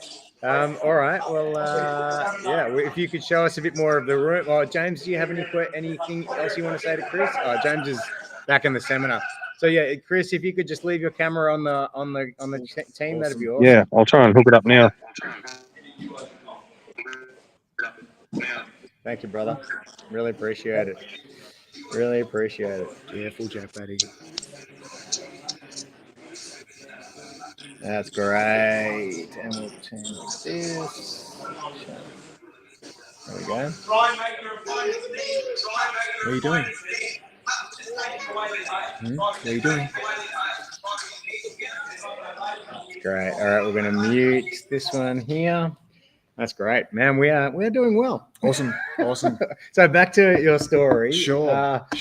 Yeah. So yeah, what's yours, Anton? How did you start jiu-jitsu? Why did you start jiu-jitsu? Oh man, yes, I was living on the Gold Coast. Yep. I saw the UFC. Okay. As everyone did, Yep. and then I was like, I think I was 36 when I discovered jiu-jitsu. Wow. So that, I guess, Wow. gives people some hope. But what I've noticed about that is I've been a very slow developer. Like I don't know, like my jiu-jitsu is okay, but like for some reason the learning has been like I can learn a technique, but then applying it in a role is like the younger people seem to apply it a lot sooner. Anyway, back to my story. Yeah, so I lived like literally. Let's get back to that, by the way, because I'm going to talk to you about that. I would love that. I would love it. So I lived like literally like maybe a kilometer away, and in Queensland, a kilometer's close. You know what I mean? It's like everything seems to be Everything's 15 a minutes drive, everywhere, a drive away. Yeah. So I lived a kilometer away from this gym, run by Puma. Oh wow! Yeah, Vince. Yeah, Vince and He's Lenny. amazing. Yeah, Lenny was my first Yes, coach, and Lenny Vince, Kent. Yeah, Wow. Lenny Kent. Yeah, that's right. So they were my first coaches, and like I was doing striking classes as much as I was doing grappling classes. I thought I had no intentions to fight, but I really wanted to learn these arts. And then, like probably within 6 months, it was all jiu-jitsu. Okay. Out of the black eyes I was getting, but they weren't going well. I just ended. Yeah, just doing straight grappling classes. And then within a year or so, I think I'd moved to Melbourne. So then I took off at Absolute, and I've been at Absolute ever since I was a 2-stroke white belt. That's my journey. And Sure. So there wasn't anything that the UFC was what kind of inspired you to try like a more effective martial art. Yeah. You kind of came across jiu-jitsu. Yeah. So why do you stay? That was you. How Yeah. you got here. Why you still here? 14 years is a long time. So I've made a commitment to make it to a red belt before I die. Right. Really? that means I'll be over 100. And so my commitment is to I was actually. just doing that. Can I get to red belt? Like, And that means, and that also, because I'm so far from my black belt as well. So like it's taken me 15 years to get to my 4-stripe purple. What makes you think you're so far from your black belt? I guess just based on the time it's taken to get this far. Okay. So that's an interesting discussion as well. My opinion is anybody with a purple belt is capable of getting a black belt. Interesting. That's just a difference in time and commitment. If you're capable of getting to that point, I think you're capable of continuing to black. My opinion. I think there's a few glass ceilings in jiu-jitsu along the way. Some people don't ever get to purple. I think if you do, it's just a matter of time and commitment. Interesting. Oh, and another reason why I say this is because I train 5 to 6 days a week and have always, except for COVID. So my journey is slow. I don't know why. Like, I'm not even at the source. I would love someone to tell me why my journey is slow and like hand it to me on a platter and go, here's why you are so slow at learning jiu-jitsu, right? But I feel like the bandwidth in my journey is opening up now. Like, I feel like I'm capable of taking things in and applying them more now than ever before. But for some reason, it was like I wasn't listening, or I wasn't applying, or I was lacking in confidence, or something was missing, right? And even now, like I don't know why. You know, now I don't know what the next steps are. But I want to get, welcome back. I want to get to my black belt, and then that kicks off the journey to my red belt. And when I get to my red belt, then I want to say my life has been committed to jiu-jitsu. I've committed my life to jiu-jitsu. So that's why. That's what keeps me here. I mean, obviously it's the camaraderie as well. But I'm still so like right now, I'm very focused on a community that I can contribute to, and they can. You know, and that like everyone needs a community, right? Everyone needs a community. I love this community. So there's that. And then there is this, like, I want to say that I've given my life to something, you know? Awesome. Awesome. I like it. Let's get into a couple of things you mentioned there. So the first one is you spoke about feeling like you kind of take longer to learn things than other people. So, and you also talk about you feel like you're kind of on a long journey to black belt. You're kind of taking a long way around. So let's tie those two things together. As we learn techniques, as we learn, particularly, I think evident in jiu-jitsu, if we're on that sort of, within that subject matter group, we tend to learn in kind of incremental stages and breaking it down to a technique. So, if we're looking at a takedown, we're looking at, we're going to set up the grips, we're going to set up the foot position, we're going to kind of like, going to look for the response in our opponent, then we're going to change our balance or our posture and potentially to create a throw or whatever it is. But it's like a series of steps that are broken down to take that as an example. And we almost look to kind of have those as toll gates or things that must have occurred for us to move on to the next step, and that sort of becomes like an incremental or there's chunks of information or chunks of graduation as we move through the technique.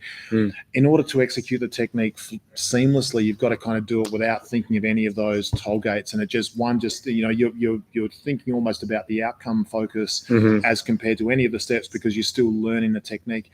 So the ability to not break things down into bite-sized chunks and just be kind of outcome focused as part of your learning is really important to accelerate the speed of not only the mastery of information, but the mastery of execution, so that you don't, when you're on the mat, you're not kind of going through that kind of recipe book to kind of get from, step 1 to step 10. And that might take 30 seconds for you to logically work through that. That's not how a takedown works. A takedown happens almost instantaneously. Once you see an opportunity, you react and you're either there or you're not. One of two things has happened. You've taken the guy down, or you haven't and you've moved on to something else. You've changed. Okay. And that happens in an instant.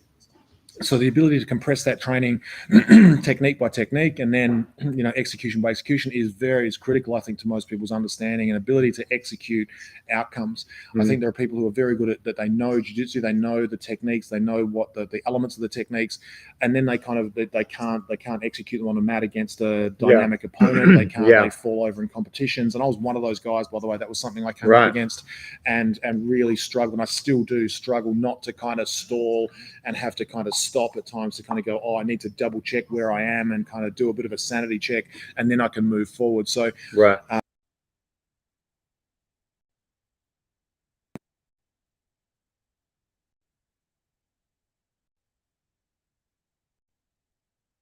that dynamic momentum in my game.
Are you training? Okay. Well, come and train, man. We miss you. Yeah, you should. All right, we're back, guys. We're back. Whew. All right. Is that James is a black screen, so I'll turn James off for the moment.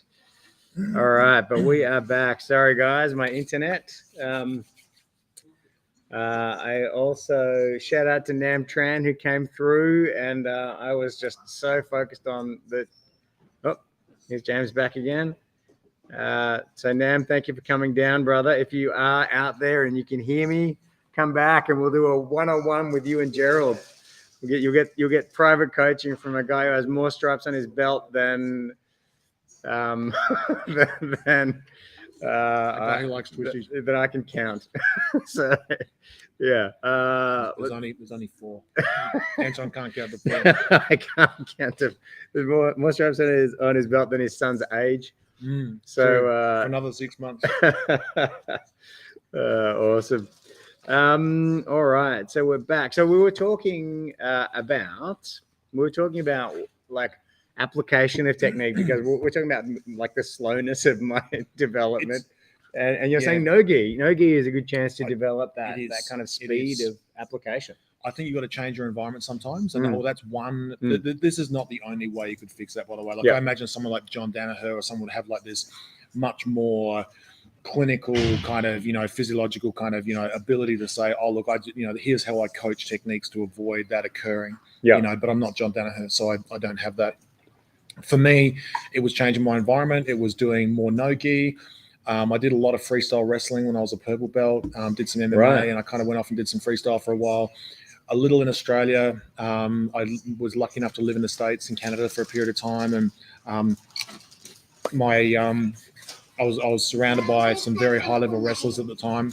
And so yeah, did a lot of wrestling and I loved it. And it was really, my jiu-jitsu and game improved significantly by doing wrestling and subsequently no-gi.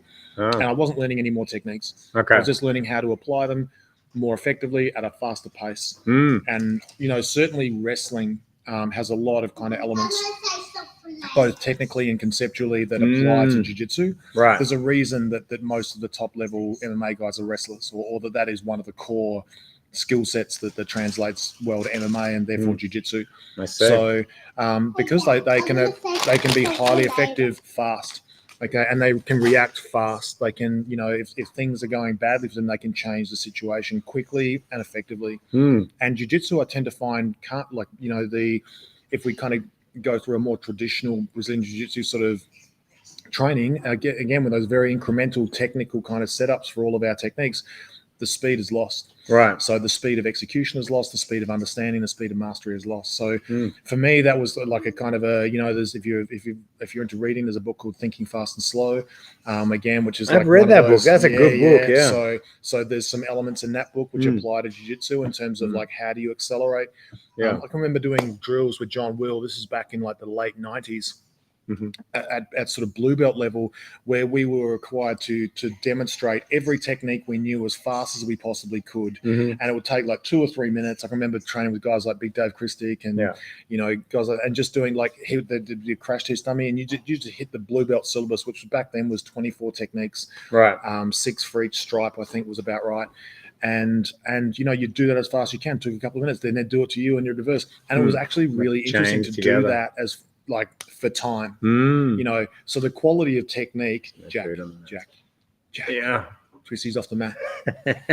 Very important. No twisties on the mat. Jack Batty. Do I need to make an ogre voice? Jack Batty, get your twisties off the mat now. So yeah, that's a think about that. Like try that. Like that's a that's great. Yeah, if you have the opportunity to train with, there was a wrestler on the mat here before. Like he's gonna be quick. Jack, get those twisties off the mat. I'm not going to ask you again. So, he's not going to, you're not going to watch him kind of go through a sort of a conscious reaction process before he moves. It's going to be autonomic. He knows what he's doing. He knows where to go. And that's because he's used to reacting under those conditions. And I don't think all jiu-jitsu guys are. And you see that in competition constantly. Hey, G, if you want to come on the stream at any point, man, feel free to come and join us, man. We're talking about black belt progressions and all sorts of interesting things, brother. And you got a lot to offer. So if you're 100%. Okay. All right.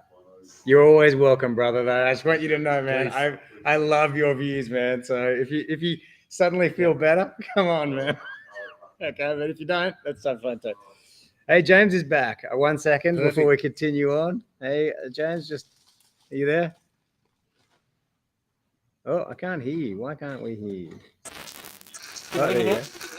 Yeah, the audio is bad, but we can hear you. Yeah, well, the fact I had my microphone turned off probably didn't help. That's right, brother. So Jerry can't join the stream, but he's shown some photos of stuff. I can do a better job of showing them. Actually, I can share my screen. How's it going where you are? Yeah, it's great. Yeah, so Adam's sort of on the tail end of his session now, so he's been teaching methodology, which is really good. Teaching methodology. I like it. Yeah. Okay. Yeah, and here's wow, look at Hobart Martial Arts, man. They've got an amazing group together there. Yeah. Oh, this is so cool. I'm just sharing it now on the stream. Wow, this is really cool, man. We've done something very something very amazing that we can that is very replicatable. You know what's happened today. It's just our first go, brother, but we are really bringing people together and for a cause, and it would not have happened without your vision, man. That's what it is. It's your vision that is really causing amazing. It's stitching together the community in a way. Like plenty of people put on seminars, sure, but who puts on a seminar all around Australia at the same time, man? You do. It's the community. It's not me. It's the community is just you asked before, why do I still do jiu-jitsu? I just can't see this happening. I might be wrong, but I just can't see this happening in any other sport. Yeah. It's just phenomenal. I mean, when we go to competitions, we fight for the patch on our back. But outside of that, this fundraiser has got contribution both by gym owners and coaches from pretty much every association. Absolutely. No politics. We're all just gathered together for a good cause. Just shows what we can do. Imagine what we could do. Yeah, absolutely, brother. Absolutely, man. It's phenomenal. Something very special, and I just can't, although the circumstances are horrible, sometimes these sorts of situations they bring out the best. Ooh, is that the end of a seminar where you are? Yeah, I'll join you guys again soon. All right, buddy. Cheers, man. Thanks, Dad. Yeah, so wrestling, and the application of that. I guess the speed factor is what you're saying, because that's what's kind of missing. It is. I think if you look at arts with more maturity than jiu-jitsu has in Australia, and I would take wrestling, judo, and kind of compare them to jiu-jitsu, I think they're much more fluent. They're much more instantaneous in terms of their attacks. And jiu-jitsu can be that, but it has to be coached under the right conditions, and it has to be practiced under the right conditions. I think, finding those conditions, creating those conditions, being, breaking down that kind of incremental mindset is how to develop speed in your game, and I think speed in your learning. I love it, man. Well, I'm definitely going to take that on. I'll do a whole bunch more no-gi, and I'll take on wrestling class. No-gi is a good start. Wrestling, again, you don't have time. If you're thinking about wrestling, you're getting smashed. Yeah. And it occurs to me like this martial art has so much diversity in how people grade as well. It's like sometimes I think, okay, is the club I'm at, not appropriate for me? Is because actually my club is full of killers. So when you stand me up against a club full of killers, do I look like the kind of guy who's like, oh, we can't promote him because he's getting everything handed to him every day, all day long. Yeah. So Conversely, would you want to go to a club that kind of grades you because it's a softer mat and therefore you are kind of trying to think of the right word? Yeah. You're kind of almost like artificially more competent. Yeah, that's right. So I'd rather be in the club you're in, and when you get the grade, you're like, I really earned it. We've got James again. Sorry, brother. Tony Harvey's just matched my $50 for this hour. Oh, this is amazing. We'll Let me get share that my in there now. let me share my screen. Your microphone sounds horrible, but This can have a bit of a break. okay, great. You're gonna have a bit of a break. All right, I'm just refreshing the screen to give you a total balance. We are at. Okay, great. Okay, when you have a break, yeah, get it in there, and when you come back, we're currently at $24,669. So that's doing real great, everybody. $24,669. That's brilliant. We might take a little bit of a break on our side as well, and just kind of let the stream run, but just focus on the mat that's currently. No worries. Awesome. I need a bathroom break.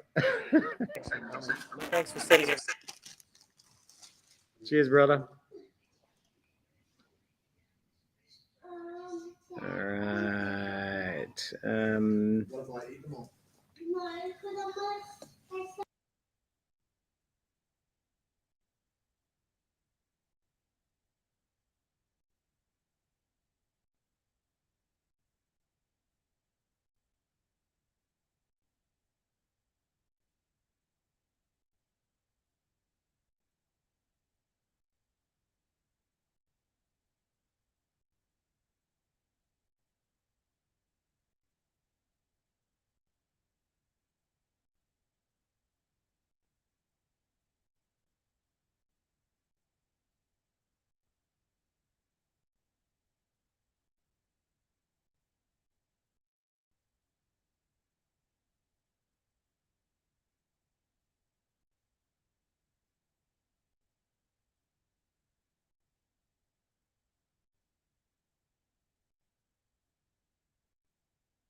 That's amazing. Just stay sitting on your chair.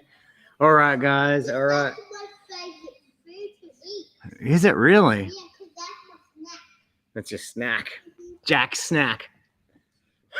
Jack's snack. That's perfect. I love it. All right. Where are we at, team? We are 1 hour 51 into this live stream. There are seminars happening everywhere. We're getting closer to the next hour. Time to donate another $50 for me. Looking for someone who will match my $50. Who will match my $50 this hour?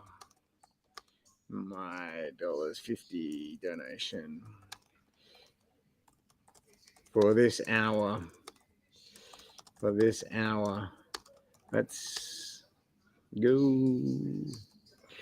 All right. What a huge day of support from the community. You guys rock. All right. And I am posting this. We are up to 24,669.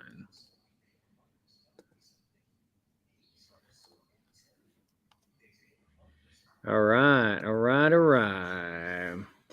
Cool. All right. From Jerry. Okay. Just checking everything. Yeah, it's super cool. Super cool to see the amazing outpouring of love. Now, in case you're not aware of why we're here, okay, there's a QR code down the bottom. You can click on that, or you can scan that QR code. You can donate. But the reason why we're here, and I'll just share my screen because it's the best way I can show you, is for Icaro, this man who Chris from C4 was saying is an absolutely beautiful guy, very open, always willing to share his time and knowledge, and his lovely family there. So he's dealing with sarcoma, which is a very aggressive and rare form of cancer. And we need to fly him out to the States. Not we, his family need to fly him out to the States for clinical trial treatments and other related expenses. So this money is, as Liz puts it, a lifeline for Icaro. Yeah, Michael Crowder, $5,000. That's just amazing, isn't it? Just amazing. Yeah. All right. Oh, and by the way, Jack's favorite snack is sultanas. I know. Yeah. Did he tell you? He did. He told me. Is that your favorite? Jack Snacks. Yeah. Jack Snack. They'll keep you regular, don't they? Not that you need it at your age. Like we bought a nappy. That's right. Big and strong. You want to do a coffee? I'd love a coffee. Yes, I'd please. love a coffee, please, brother. Latte for me, please. Same. Thank you, Strong G. latte, yeah. And by the Thank way, you. big thanks to Thank G. you. Let me just turn the camera out. This guy here, who always offers up his gym for anything that's to do with the community, man. You are something special, brother. Thank you, man. Just unbelievable. Gym is nicer than my house. Yeah, his gym is nicer than I can't believe the work in this place. Absolutely. If you have not been to G-Force, you just have to come. Yep. It's like, it's something special.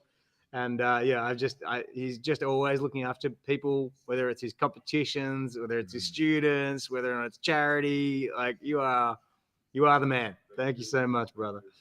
Thank you. And now coffee is what he is. Latte, please. Yeah. Two lattes. Yeah, Strong. brother, Thanks, G. brother, do you want a card? A card to tap? Thank you so much, man. Appreciate that. All right, that is the kind of hospitality that G puts on, is like giving us a place is amazing. space, is bringing us a coffee, and I just love that guy. He's special. I might see if there's like a weekly rental. I might move in. Gerald's going to move in. Yep, I moved to Faulkner. Yeah, that's right. You got could do a lot worse. Yeah, I always envy those people who live in the gym. Like they say that they lived in the gym. You know, I've done that a few times. You've done that. Oh yeah, you lived in yeah. a gym. Okay, Yeah. what's the experience of living in a gym? So like? the very first one was Hangar 4.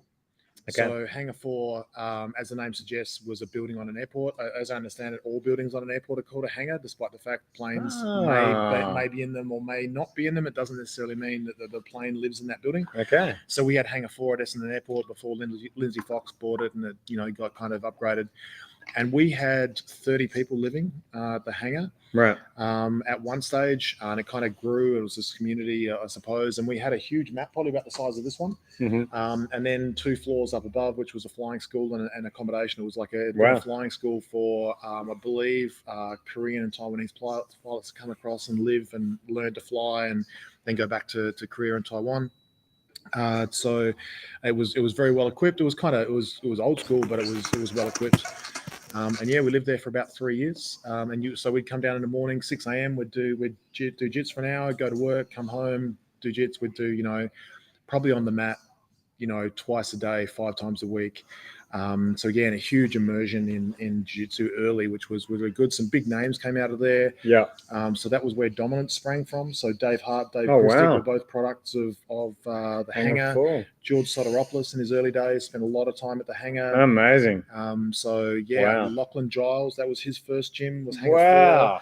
4. So yeah, it was there was a lot of you look at the old photos of the Hangar, it's like this who's who of, oh wow, like That's so cool. There's such and such, or there's Lachlan in the school uniform, So yeah, it was great. And then I lived in a CrossFit gym for about 2 or 3 years, and that sounds like, oh, that's so awesome, but no, it's just like a matter of like I couldn't afford to lease rent a house and a gym, so I basically illegally squatted in the gym for 2 or 3 years, and but funnily enough, that was different. That was like people always like, oh my God, you must be so great to kind of have this ability to train all the time. I was like, you know what? I never did. I was just constantly working on the business. I was very distracted. Interesting. I trained more when I didn't live in a gym than when I did live in the gym later. But Hangar 4 was different. Hangar 4 was I was probably earlier in my sort of jiu-jitsu career, and it wasn't. I didn't own it, so it wasn't like this live or die business. Huh.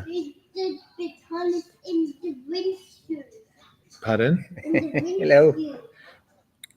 We're going to Subway. What sandwiches? Oh, I'm okay. Thank you. Yeah. Not hungry? No, I'm good. Just coffee's great. Tuna Thank you. 6-inch would be lovely. What would you like? Tuna with 6-inch, please. Thank you so much. Salad? Any salad. All right. That's you. so lovely. Thank you. Sauce? Thousand Island.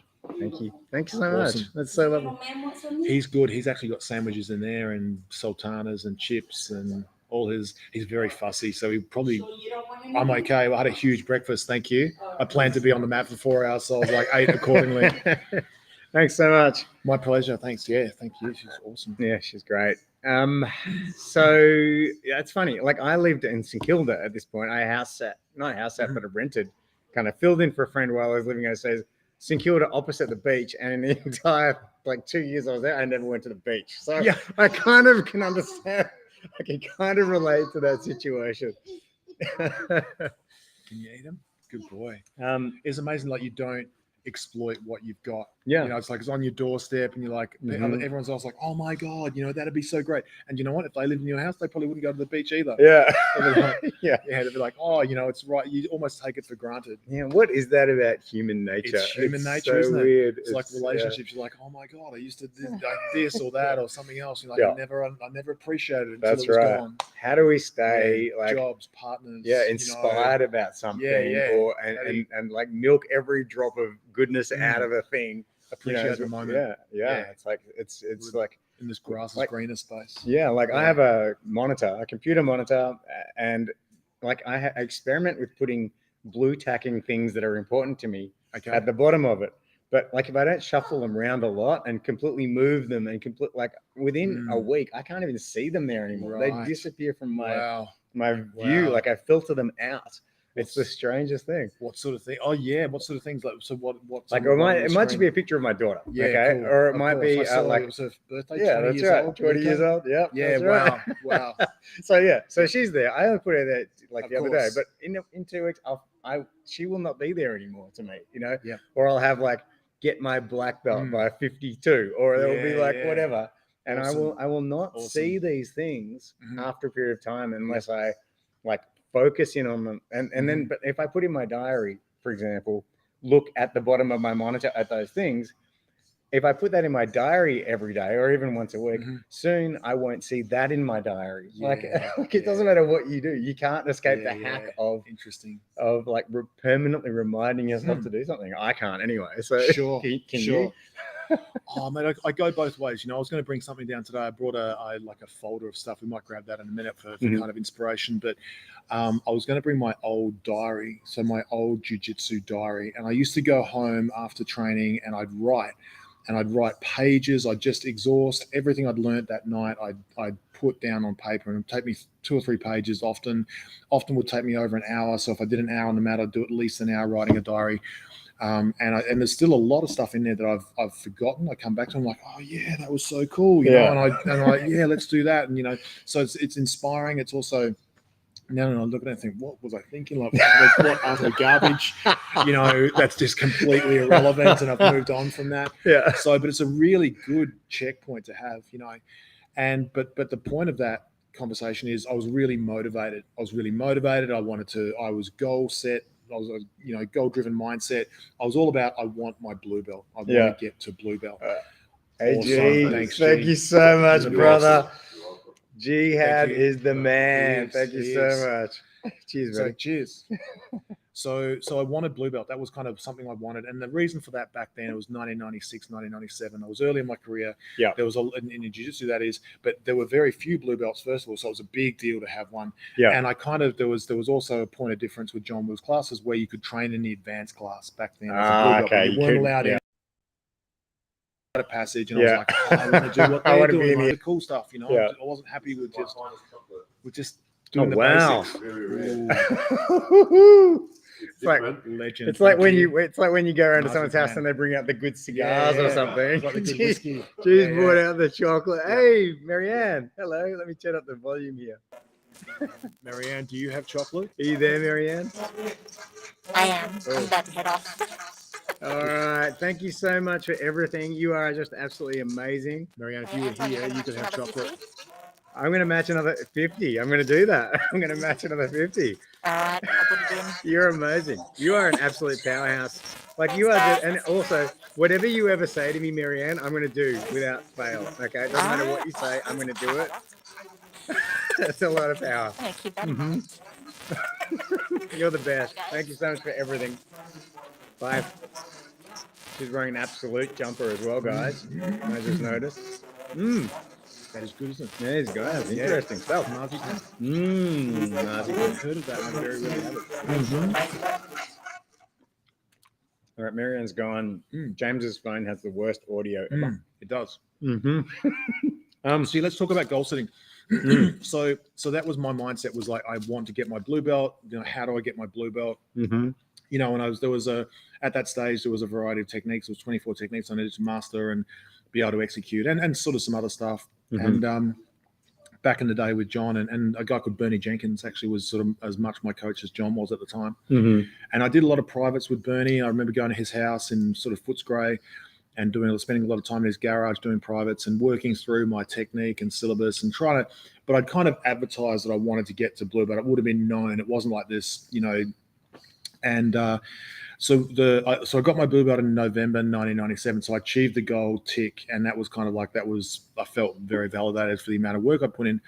But the mindset is interesting, because the mindset is not how do I become a good blue belt. Wasn't my mindset. It was almost like, what's the minimum I need to do to get to blue belt, and then I can kind of put my hand up and say I'm ready. Which is that's my view of getting my black belt. So I have the same view. It's not a good view. Yeah, it's kind of, and a lot of gyms, by the way, and rightly so, and a lot of coaches will hold you back for that, because it's almost like this, hey, I'll tell you when you're ready, or, it's not just executing technique, which is important. It's, are you coaching? Are you contributing? Are you a good, sort of experiential partner for others? Are you being a good human on the other side of the door at the gym? What are the other things that kind of get you to the belt, or have them that give them the faith in you that you can, hold that rank and carry that rank with a degree of honor and pride as it deserves. So, executing technique is actually probably quite low on the list, and it's there, and it's a must have, but it's there's other more important things. So yeah, it's a mindset thing. So I kind of, that was me to get to blue belt. And I was very, very focused. Purple belt was a surprise. I was like, oh no, I did some stuff. I won the Pan Packs as a blue belt and did some other things. I was like, but when I got my purple belt, I was like, oh no, like, this is early. This is, I was happy being a blue belt. I was kind of like, this is where I belong, And purple belt was like, oh, this is like a ruthless. There was some, I remember other purple belts in Australia at the time was sort of like Dan Cherubin, Ivan Rakitic. It was Elvis and Anthony in Sydney. Wow. And, there weren't a lot of purple belts. George Soteropoulos graded on the same day as me. So that was kind of the era and level at the time. And I was like, no, this isn't, I'm not at that level. Okay, mate, just put it in the bin. And then brown belt, I'll be honest, I avoided brown belt. I deliberately and specifically went, no, I don't want to be a brown belt. Wow. I went off and did MMA. I fought MMA for a few years. I did some wrestling. I kind of traveled. I was a purple belt for about 6 or 7 years. Interesting. I got that in I think I got that in about 2000, maybe 2001, and went brown in 2007. So 6 years, 6 or 7 years. Wow. All right, buddy. Aww. I'm just going to mute for a minute because little Jack just hurt himself.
Shrunk a little, everybody. He's So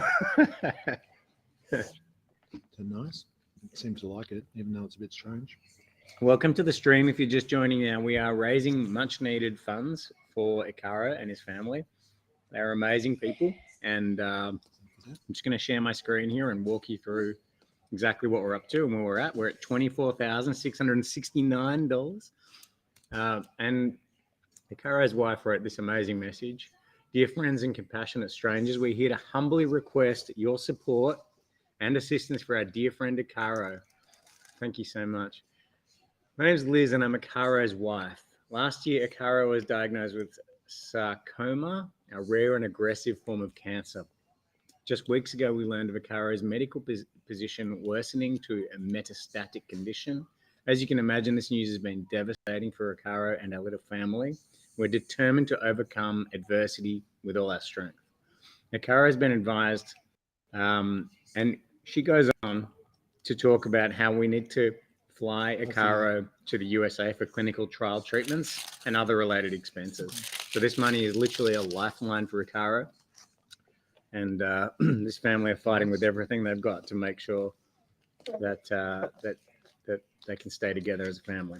So yeah, we're really looking for your love and support and contribution today. And also, if we look at the donations here, we are currently sitting at 24,789. It's gone up again. It's also the next hour, and I'm contributing $50 every hour. So it is time for me to contribute again. Actually, Marianne made me donate $100 to match her one of those hours. All right, so we're at 24,789 now. The next goal is to get this thing above 25,000. I would really love to see us do that today. So let's work as a team. We've got more people joining the stream here. Okay, so I'm just going to stop sharing my screen while I donate for a second. Because last time I did this, I shared all my credit card details. Oh, Nam.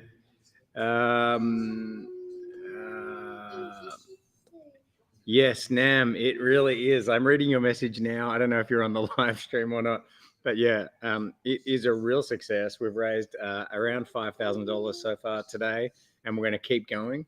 We've got another 1.5 hours ish to go. But also there's 2 more seminars running in a couple of weeks. Yeah, I really apologize though, Nam. You are such a great guy. Thank you for turning up, and we're achieving what we want to achieve. Okay, this is ultimately all about raising much needed funds for Icaro and his family. So even if and we did a kids seminar here too, Nam. We did a kids seminar, which was great. Okay, now I'm going to donate here. Donate now, $50 from me. And off we go, putting in my credit card details. Anton. Okay, my card number, my CVV is, I can't tell you guys. All right, 05, okay, putting it in, and donating now. Cool. All right. So if we just share my screen again, let's see where we're at. Just make sure that registered. All right. So our current tab Gerald. Come sit up here. You're gonna sit down here. Is 25. Oh, we're over 25,000, everybody. 25,119. $400. Yeah. Woo! Yes, everybody. This is it. This is what it's all about. So thanks so much to Scott Greenwood, Marcus Ritzmeyer, Gavin Taylor, Peter Taylor, Anonymous, James with another one, Marianne with 100 smackaroonie unis. Yeah, this is awesome, guys. We are doing it. We are absolutely crushing it. Okay, now I am a very messy eater, but I'm going to eat this Subway donated by Jihad and his wife. So I'm gonna smash this Subway in. I don't know if you want to tell a story, Cheryl. I'll point the camera at you. Don't look at me while I eat, everybody. Look at the Anton eating. That's right. It's very ugly. I need a bib or something. Sure. So Stories. What else? Do you want to look on your little thing here?